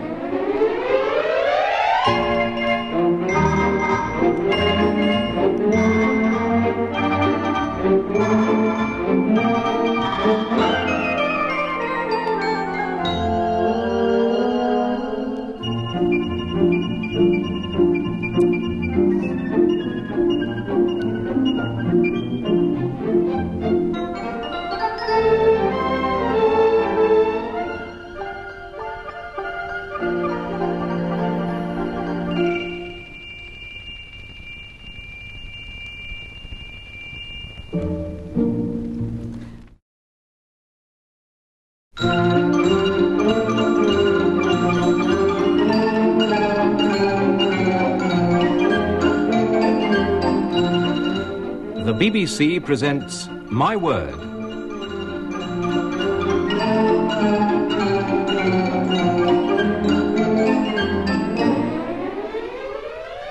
And here to introduce the programme and the panel is Jack Longland. My Word is a word game played by people whose business is words, and those taking part are Anne Scott James, Denis Norden, Dilys Powell, and Frank Muir.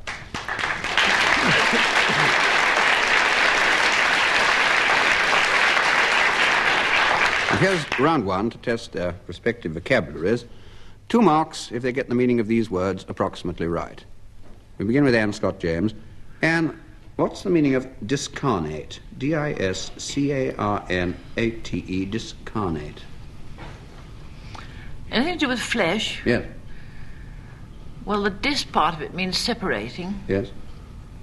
Is it with the flesh off the bones? Yes. Oh, with the flesh off the bones. 2 marks, well done. Fought your way through. It means stripped of or parted from the flesh or disembodied, and it's exactly the opposite of incarnate, which means made flesh. But the ultimate in strip, that is. Take the flesh off as well. Like Very Sydney, exiguous indeed. like Sidney Smith's remark when it was very hot. He said, I feel like taking off my skin and just sitting in my bones. It's exactly the adjective for that, Frank. Absolutely right. Now Frank Muir himself. Frank, what is a pyrometer? P-Y-R and ometer. It's a measuring device. Yes? It's dentists use. Measuring what? Pyrrhea.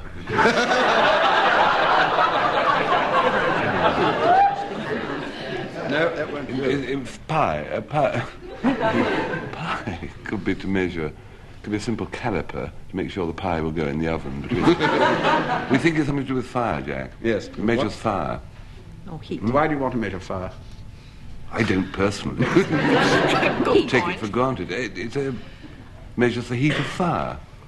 Yes, I think that's good enough. A heat measurer. A heat measurer, that's what I wanted. It's an instrument for measuring temperature, but temperatures that in the main are too high for you to use an ordinary mercury thermometer, which would just blow up. So you have this thing called a pyrometer instead.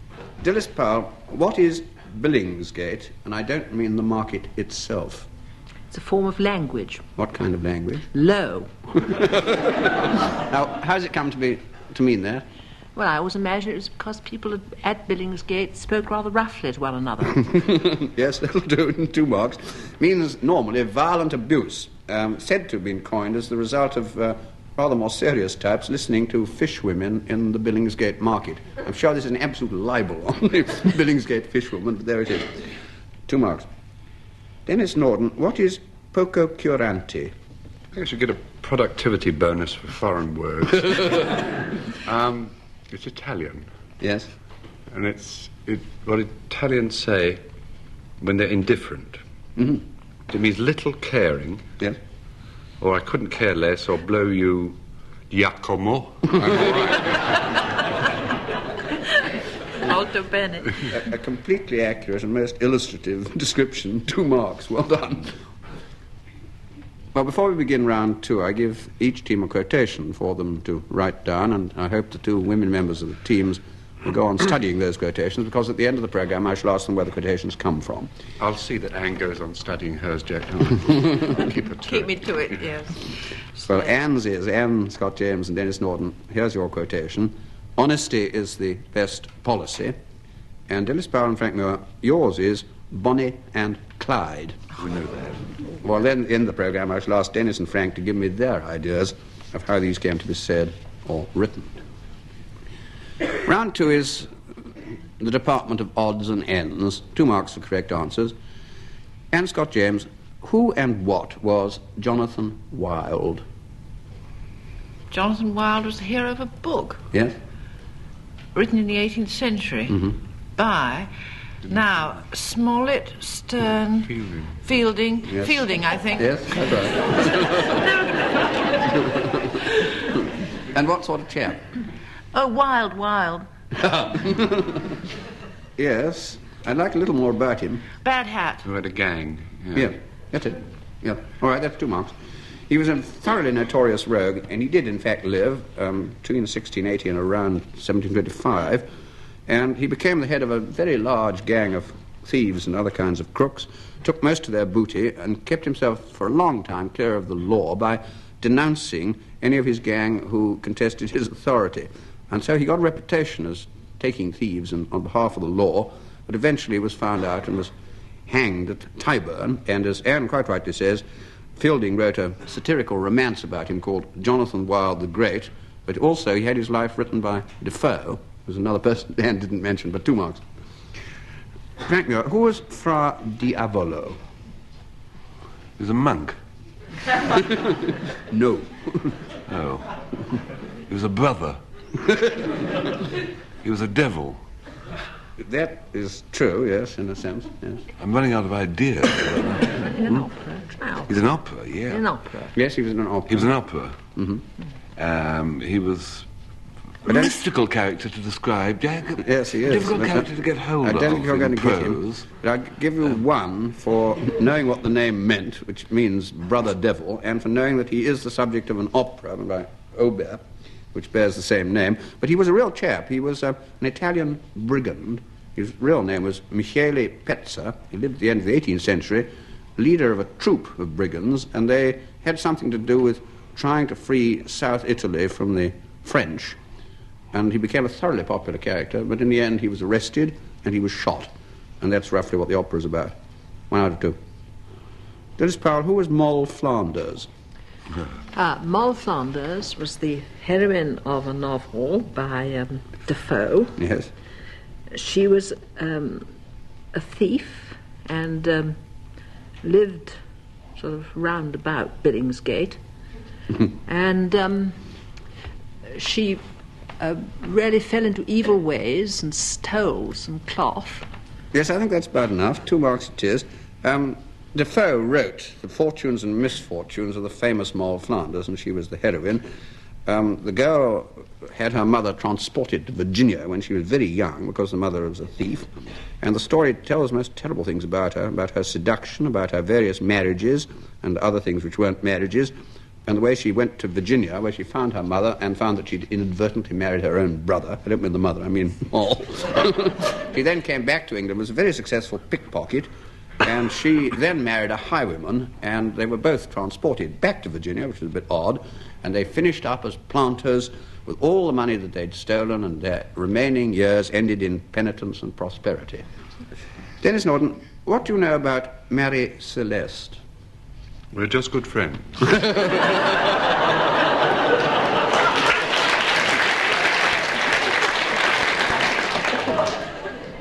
Mary Celeste was a sailing ship round about the end of the last century, yes, which was found afloat with dinner warm in the oven and on the table, but nobody aboard.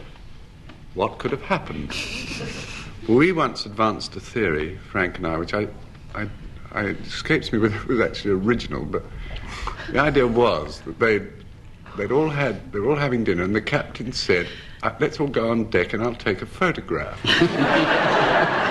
So we had the crew on deck, and he said, pointed to the captain, said, no, back a bit.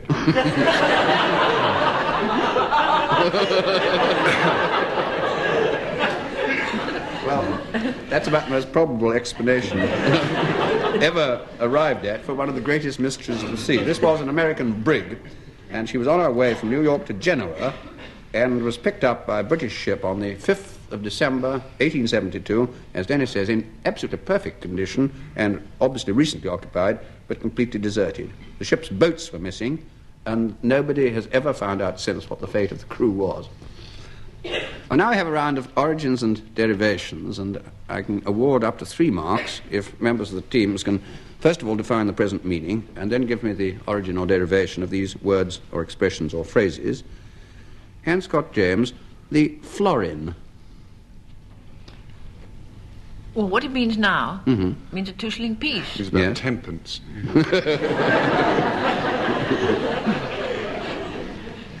But by origin, and why so called? Oh, well, I think it derives from the Italian word florino, which was an early 12th century coin with a flower minted on it. Yes, quite right. Yes.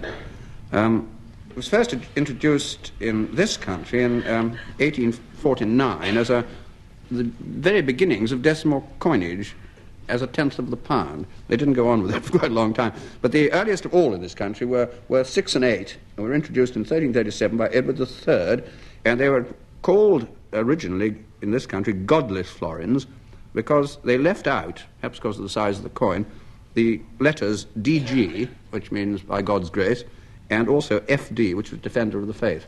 3 marks it is. Frank Muir, echo. Well, you say, hello, and think, ooh, ooh.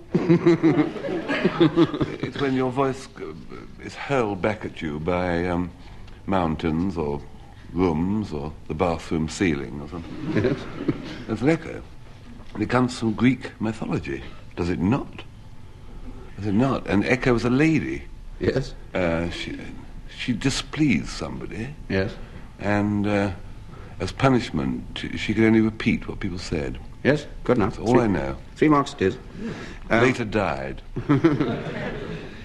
She was an attendant on the queen of the goddesses, Hera, and Hera got very cross with her because she kept on chattering while Hera was trying to surprise her husband Zeus, who was among the nymphs at that particular point of time. And so she was punished by not being allowed to speak except repeating words said to her by other people. Later, poor girl, she fell in love with Narcissus, who wasn't interested, and she pined away and died, and only her echoing voice was left behind.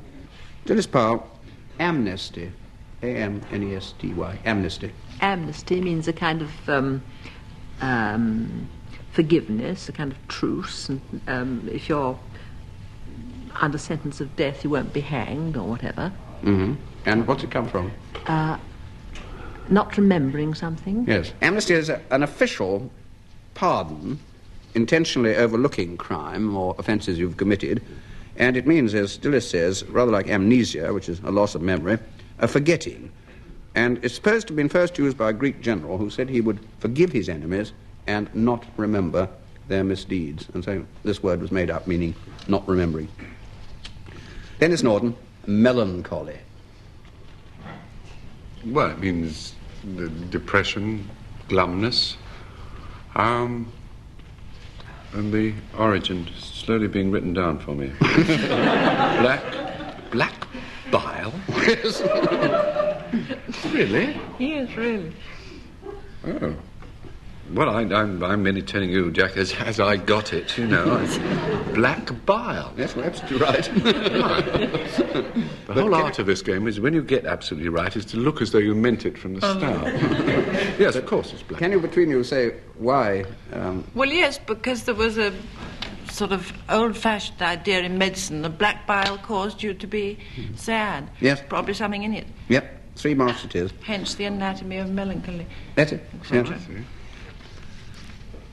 Well, now we come to the last round and go back to those quotations I gave the teams earlier in the programme. 2 marks, and Scott James, can you give me the origin of your quotation? Honesty is the best policy.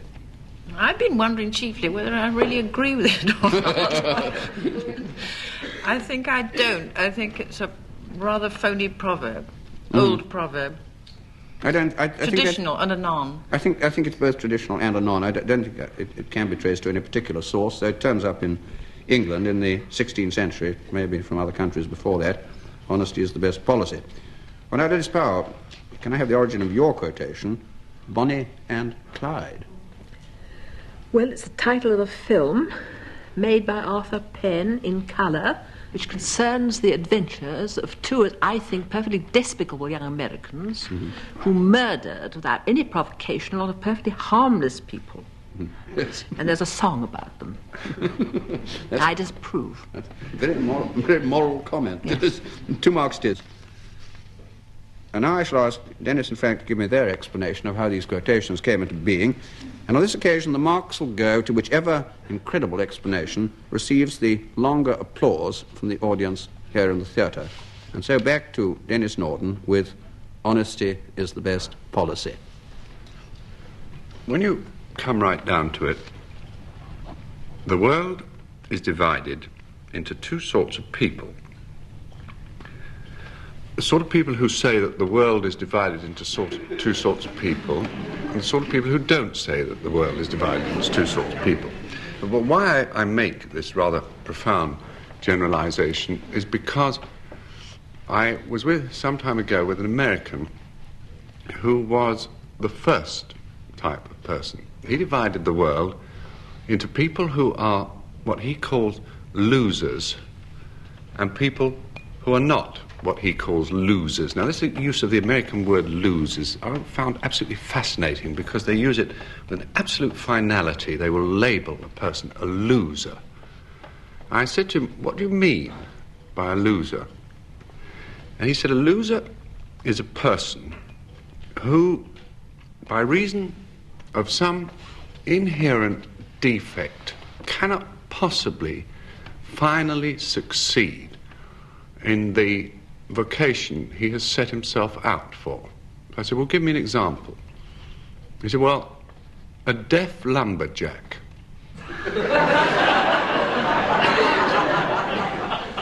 A little bit of thinking and you get that picture. Timber! Beg your pardon? This whole concept, what you might call the loser concept, began to fascinate me. And I met, on a bus, a loser. He was sitting next to me. We got chatting. I said, what do you do for a living? He said, I'm a flagpole salesman. Now, classic case. If you think, out of all the possible professions in contemporary England, which are bound to be a loser, a flagpole salesman. And I said, how's things? He said, it couldn't be worse. He said, I've got these flagpoles in my basement. He said, you know that thing, patriotism is not enough. And as far as I'm concerned, it's a darn sight too much. He said, you can't get rid of flagpoles today? He said, I've tried other fields. He said, they're too long for telegraph poles, too wide for goalposts. Took him to the Highland Games. Oh, no, you can. A caber is a caber and a flagpole, you know. He was sort of gallant in his way, this chap, you know, sitting there reading an Evelyn Waugh book. That made it worse. Put out more flags. And he wasn't kind of sorry for himself, you know. When he got up to go, he said, "Oh, well, soldier on," you know. And he went down as a loser, you know, but with a kind of heroic quality. You know, anybody looks heroic trying to take a flagpole down the steps of a bus, but there was something special about this bloke, and I went to the trouble of following up to see what happened to him. And he did lose. He had to send 3,000 flagpoles that he had in all his stock to a sawmill and got them sawn down and sent for export to American golf courses.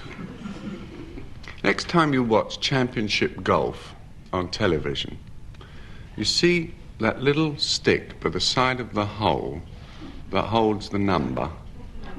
Just think to yourself, that was part of something that once held the Union Jack.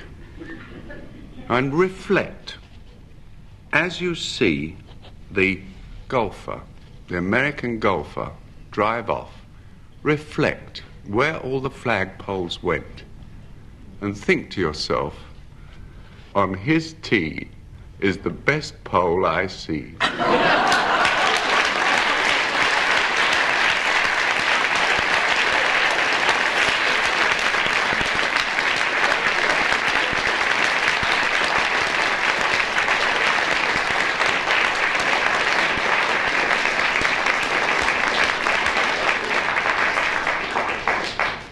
Well, Denis's story nearly burst me into tears, so we go on quickly to Frank Muir, and if you remember, his quotation was Bonnie and Clyde.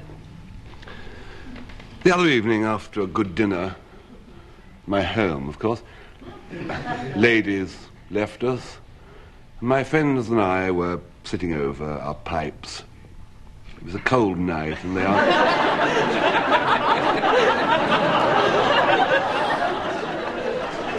And one of them, I forget which, said to me, "Cynthia." I remember it was a short-sighted one, yes. He said, "Cynthia, when does one grow up? Looking back over your childhood, when did you leave your childhood, become a person?" I sat there for a moment, numbed. I was on the icy bit anyway, but turning it over in my mind, and I recalled those lines of poetry: "Alas, that spring should vanish with the rose, and youth's sweet manuscript should close." Lines translated from a Persian poet by that very wise Jewish lady, Oldmar Cohen. And I reflected that lovely line, "Youth sweet," besides being unsayable on the air, is also, when does youth's sweet manuscript close and manhood's dog-eared paperback open? Was it the moment when, instead of rushing for a raspberry aid with an ice cream in it, one suddenly realizes that a glass of bitter does the job much? Then that's really going into puberty. That's another thing entirely. It is a development. But I think the change really is the change in taste in music, because all my childhood memories are to do with music. And the most potent memory of all was, my favourite song was Maxwell and Brazer Bonnie, When Early Falls the Dew, because I had it on a portable gramophone. Some of you may remember those. We sat on the beach in the sun and the records warped and the sand went and the record belted round and this rather wobbly tenor saying, "And for Bonnie and Nilori, I would lay me down under thee." I thought this was the most beautiful song, because I'd fallen in love. I was about 11 at the time, and I fell in love with a girl I never spoke to. She had blonde hair. She was about 8. She was quite beautiful. And this was a girl. And I heard this record, and I fell in love with this girl. And ever since I thought, how wonderful. And for Bonnie Annie Laurie, I'd lay me down and D. And I wanted to D for this lovely girl, and it's absolutely marvellous. And all the other chaps were singing all the latest songs, like, I'm an airman, and I fly, fly, fly, fly, fly. And terribly virile ones like Constantinople, C-O-N-S-T-A-N-T-I-N-O-P-A. And they were singing songs like, all I wanted to hear was, and for body, I'd lay me down to thee. And one day, about 4 years later, I suddenly saw a brunette girl. And I put this record, my beloved Annie Laurie, on, and suddenly it didn't make sense at all. I looked at this other girl and I thought, what a damn silly sentiment that is. I'd lay me down to D for this Scottish girl. It suddenly seemed sickly and sweet and cloyed the palate. And that was the moment, I reckon, that I became a man. And looking back, it was really that moment in time when Bonnie Ann Cloyd.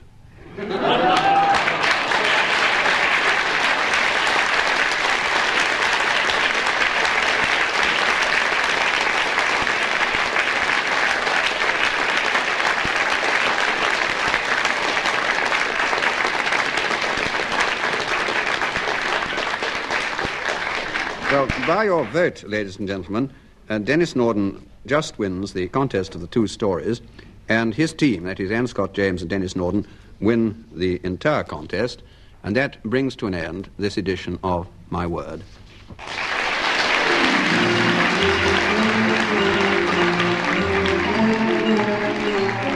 In My Word, you heard Dilys Powell, Anne Scott James, Frank Muir and Denis Norden, introduced by Jack Longland. The programme was devised by Tony Shryan and Edward J. Mason and presented by the BBC.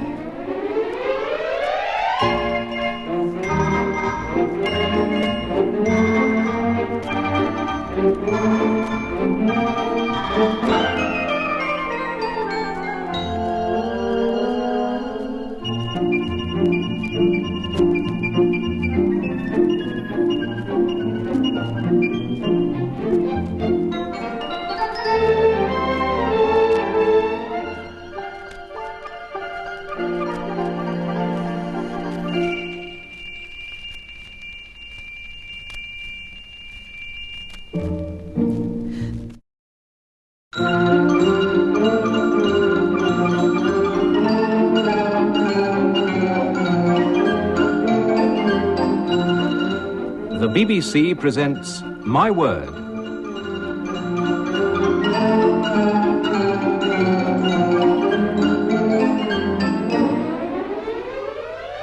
And here to introduce the programme and the panel is Jack Longland.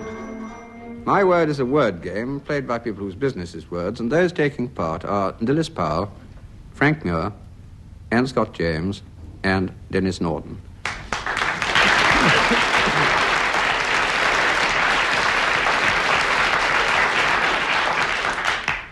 Round one makes an attempt to test their respective vocabularies. 2 marks if they get the meanings of these words right. Dilys Powell, what is rapine? R-A-P-I-N-E. It always occurs where the military get out of hand. I thought that was marriage. Oh, no. Well, I imagine it's kind of looting the girls. Yes, I think before we go any further, I'll give you your 2 marks. Not necessarily girls. It's plundering, robbery, usually used rather rhetorically. I mean, Dilys and I don't use it in ordinary conversation very much. Denis Norden, what is a neat herd? N-E-A-T-H-E-R-D, neat herd. Right. It sounds like a flock of cows all facing the same way. Not a flock of cows. Right animal. Cows, is it? Cows. No, it's one word. What do you mean? Oh, It's the person. Yes. Well, it's not a it's shepherd. it's a cow shepherd, herd. a cow shepherd. Cow That's it. shepherd. They fought their way through. They get their 2 marks. It's a cow herd. Neat means any kind of cow or cattle, and you get things like neat's foot oil and neat's tongue and so on from it. In Christmas carols, it's known as the Noel cowherd. Or silent neat.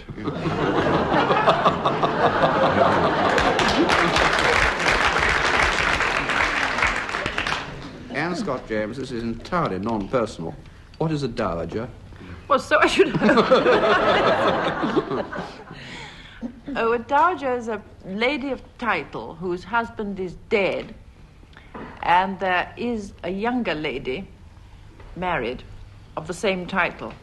In other words, there's a Lord and Lady Snooks, and the Dowager Lady Snooks would be Lord Snooks's widowed mother. Absolutely right, well done.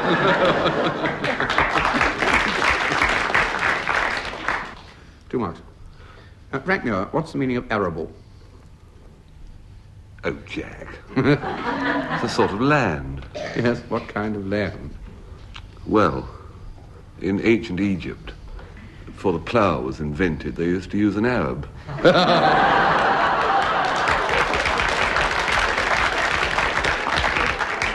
I've always believed it's ploughed land. Arable means land which can be or is ploughed. Before we begin round 2, I give each team a quotation for them to write down, and I want the 2 women members of each team to study them, because at the end of the program I shall ask them where those quotations come from.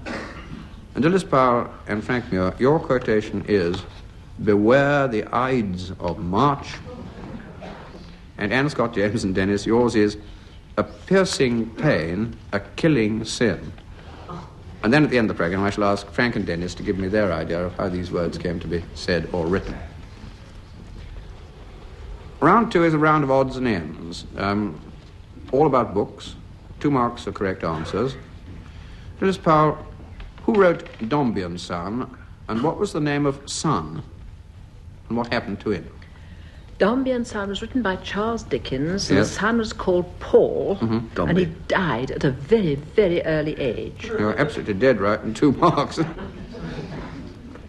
Denis Norden, what well-known writer wrote the first James Bond book after the death of Ian Fleming, and what pen name did he use? Kingsley Amis. Yes. And he wrote under the name of Robert Markham. Yes. I think it's a bit unenterprising because he could have done a very good sort of anagram of Kingsley Amis or something like that. Sam, well, yeah, I won't go into it now.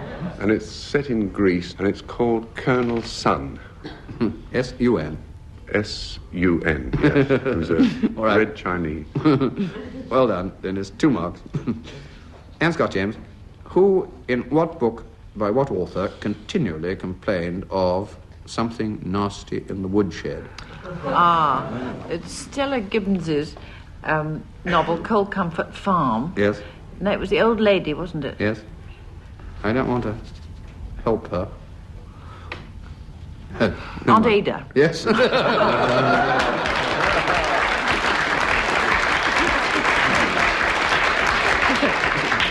You creep home with your 2 marks, I think.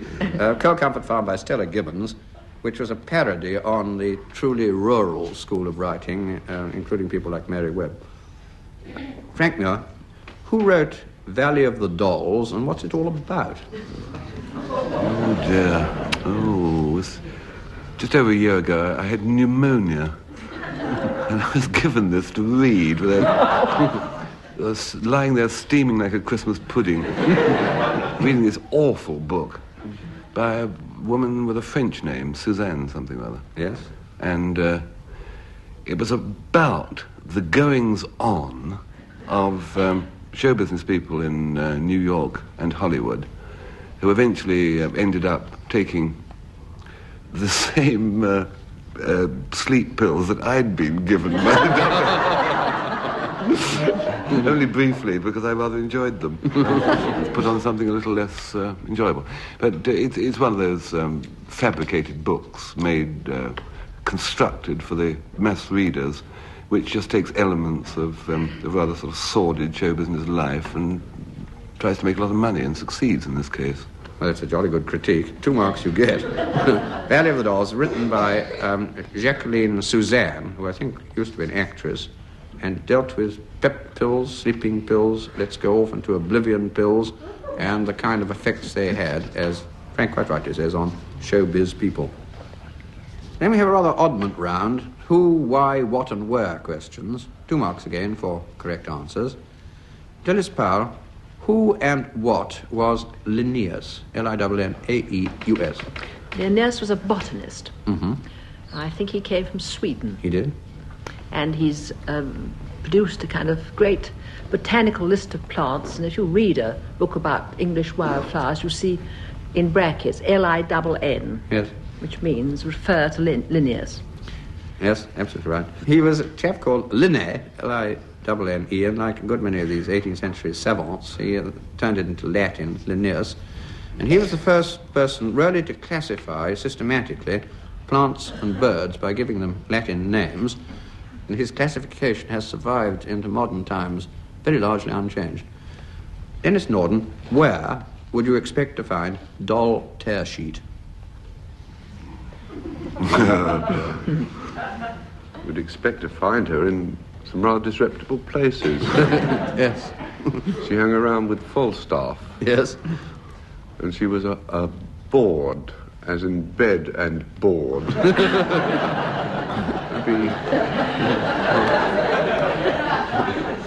B-A-W-D. And which bit of Shakespeare? Oh, Merry Wives, I should think. No.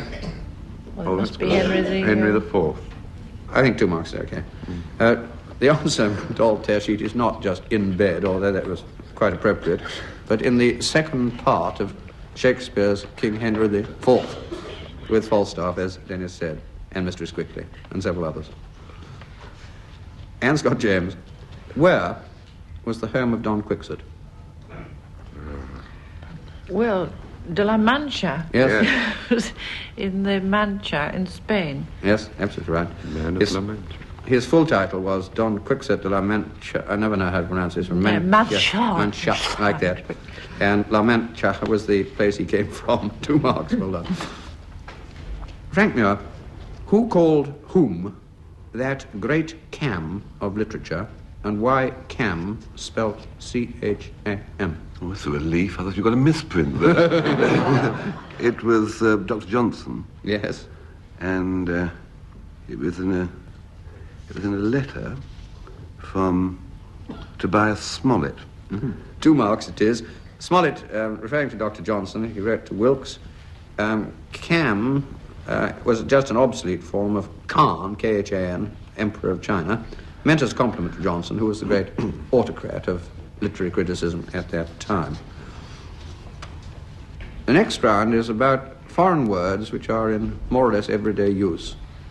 These words, as used in conversation, mean one thing, but what is their literal meaning? 2 marks again. Dilys Powell, cliché. Cliché is now used to mean a phrase or a word which has become so commonplace in its modern applications to be almost meaningless. Yes. And how boring. Cliché. Well, in French it means does it mean a slide? Not a slide. Does it mean a sort of camera? A thing you put in a camera? It does. No. 1 out of 2, I think. I can't beat Dilys' description of what a cliché means today. Originally, and still today, it means a stereotype block cast in metal or electro, as used in printing. 1 out of 2. Denis Norden, touché.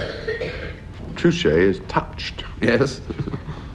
Why don't you put up after that? Because used in fencing when you manage to get through and draw blood or something. Yep, that's good enough. 2 marks it is. It's a fencing expression for the act of getting through your opponent's guard and touching him with the point of the foil. It's more or less a home thrust in that sense. Anne Scott James, chartreuse. Well, it's a liqueur. Oh, I see the colour. It's a colour. It's a sort of greenish-yellow colour. That too, yes. Which comes from the liqueur of that name, a rather sickly drink to my mind. And why does chartreuse call itself chartreuse? Because after the charter houses in which it was originally made, I imagine. That's Chartreuse de Parme, isn't it? Yes. And who lived monks or the... Yes. It's a Carthusian monastery. And Chartreuse, and quite rightly says, is the same as Charterhouse. And there, in those monasteries, the Carthusian monks made the liqueurs, which are now called Chartreuse. Frank Muir, Climax. C-L-I-M-A-X. Climax. You should know that, Jack. It's a small hatchet used for getting up mountains.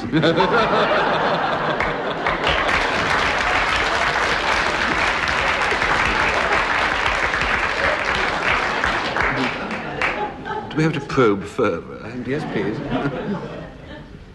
I think Dilys may know this. The apex.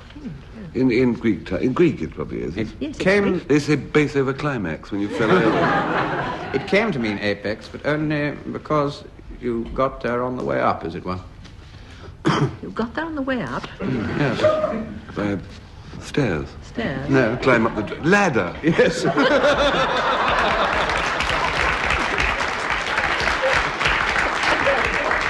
Climax is a ladder. Yes.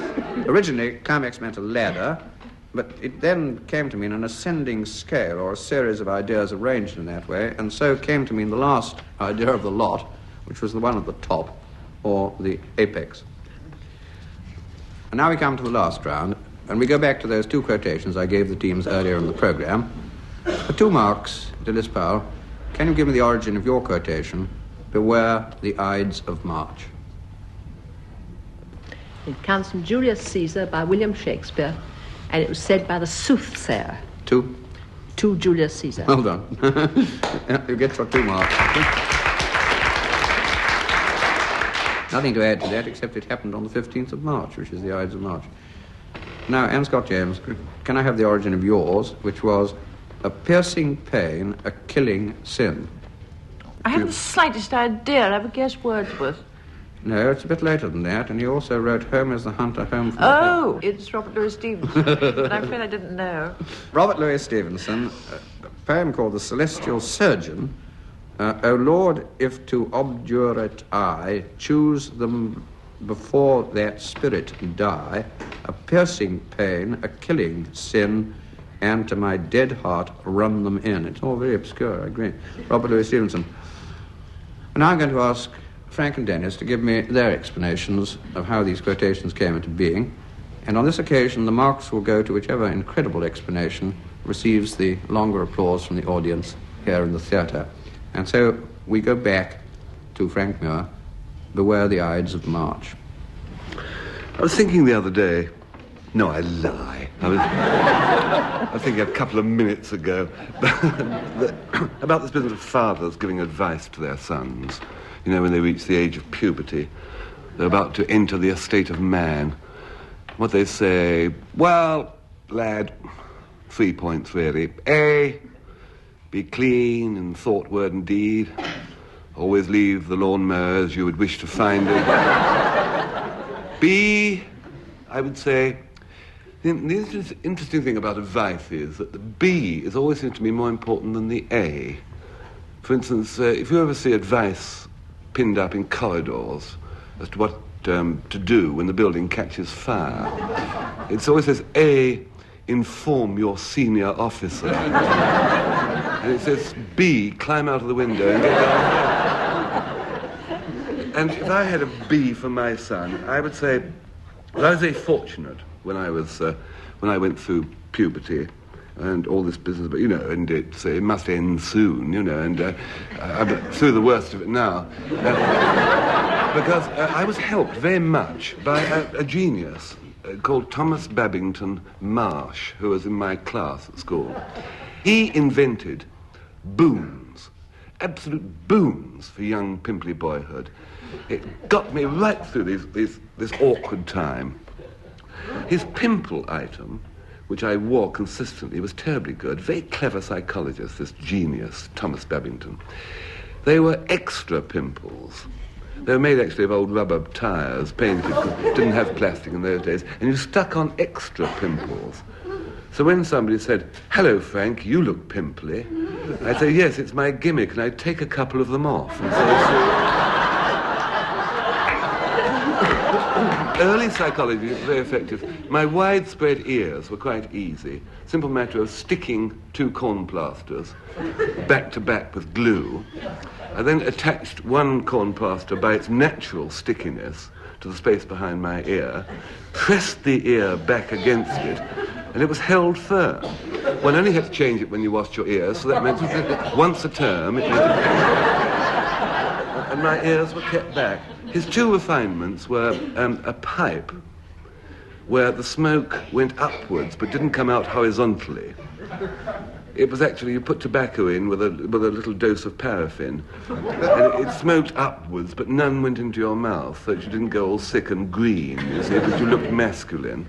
And the other thing was a sort of rubber hot water bottle thing that went inside your trousers, so that when you were with a girlfriend, you could pour away 2/3 of the half of bitter, so that your forehead wouldn't go all shiny about 9:30. And of course, the rounding off thing was a heel. Remember in those days, you used to buy stick-on soles and heels, and the heels, for some reason, were circular. Well, he made the right heel circular, and you had a screw, and it was mounted on a sort of ball race, and you screwed it in. And then if a girl came in, and you really were shy, and you didn't want to talk to her at all, you just gave a little quick twist of the shoulders, put all your weight on your right foot, and you spun round in a flash and presented your back to her. Absolutely safe. So my advice would be to try and get hold of these aids to one's self-confidence. And if Thomas Babington Marsh, he must be my age now, was only going to manufacture, that's what I would tell my son. I would say, you ask my advice, lad, on how to get through this difficult period. A, be clean in thought, word and deed, and leave your girlfriends as you would wish to find them. And beware the aids of Marsh.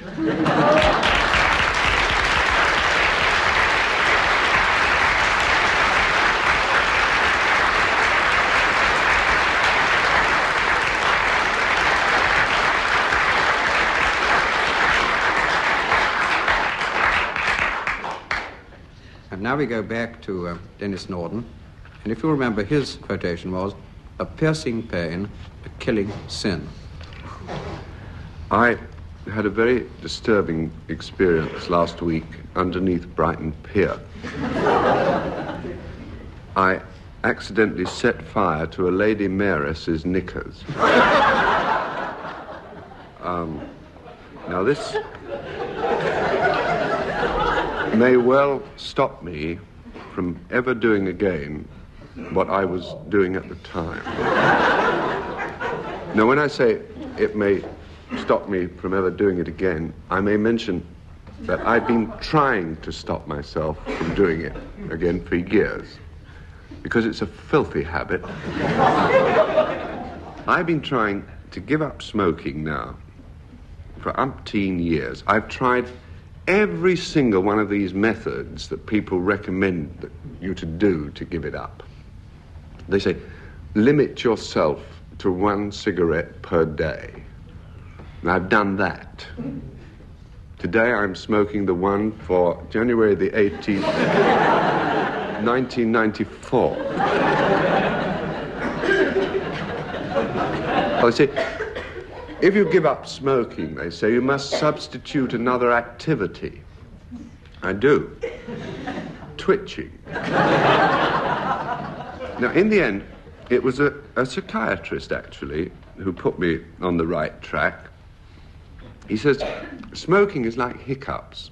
He said, the best way to stop it is by a sudden, unexpected psychological shock or fright. Well, that wasn't very much help, because anybody who smokes gets lots of sudden, unexpected psychological shocks anyway in the very process of smoking. Have you ever, try for example, have you ever had a cigarette after a swim? Well, it's a marvellous cigarette, that one. It's a good one, you know. You come out and you're all wet and you sort of towel your shoulders off and you light a cigarette. You take a marvellous puff and you look round, all the people in the sunshine on the beach. You take some more puffs and you let the sunshine play over you, and then you drop the cigarette on the ground and you tread it out with your bare heel. So it was a question of finding the right psychological shock, and if those aren't psychological shocks, what is? I'll tell you what is. Setting fire to a lady mayoress's knicker. No, I tell you, the strange part about it was that it wasn't actually anything to do with a cigarette. Last week it was Brighton. I was walking on what they call the under promenade, which runs under the pier, and I was trying to light a cigarette, and it was very windy, so I thought I'd go under the pier and light it, which I did. I stood directly underneath the pier. And what I didn't know was that directly above me, this lady mayoress was judging a Miss Sussex beauty competition directly above my head. Now, I have a gas lighter. One of the great things they feature on a gas lighter is a little wheel at the side, which they call for adjusting the height of the flame. I think the only other thing you need to know is that the floor of the pier itself is made up of sort of grill work, which is pierced with a lot of little holes. So I adjusted the flame of the gas lighter, which I had just filled. The case comes up next week. I think it is the kind of psychological shock that I have always needed. I do look forward to the fact I will be giving up smoking. It is the sudden shock, a real sudden shock. My only regret is this sudden shock I gave to that lady mayoress. And my heart does bleed for her, suddenly to be innocently standing there. And then all of a sudden, in Robert Louis Stevenson's rather tactful phrase, suddenly a piercing pain, a killing singe.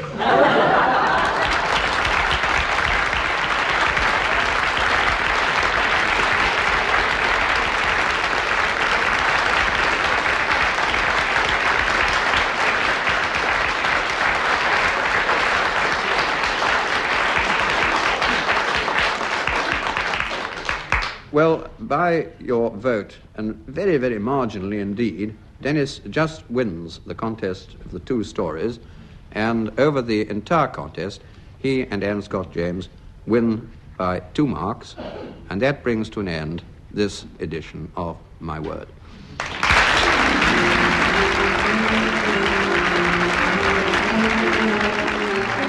In My Word, you heard Dilys Powell, Anne Scott James, Frank Muir and Denis Norden, introduced by Jack Longland.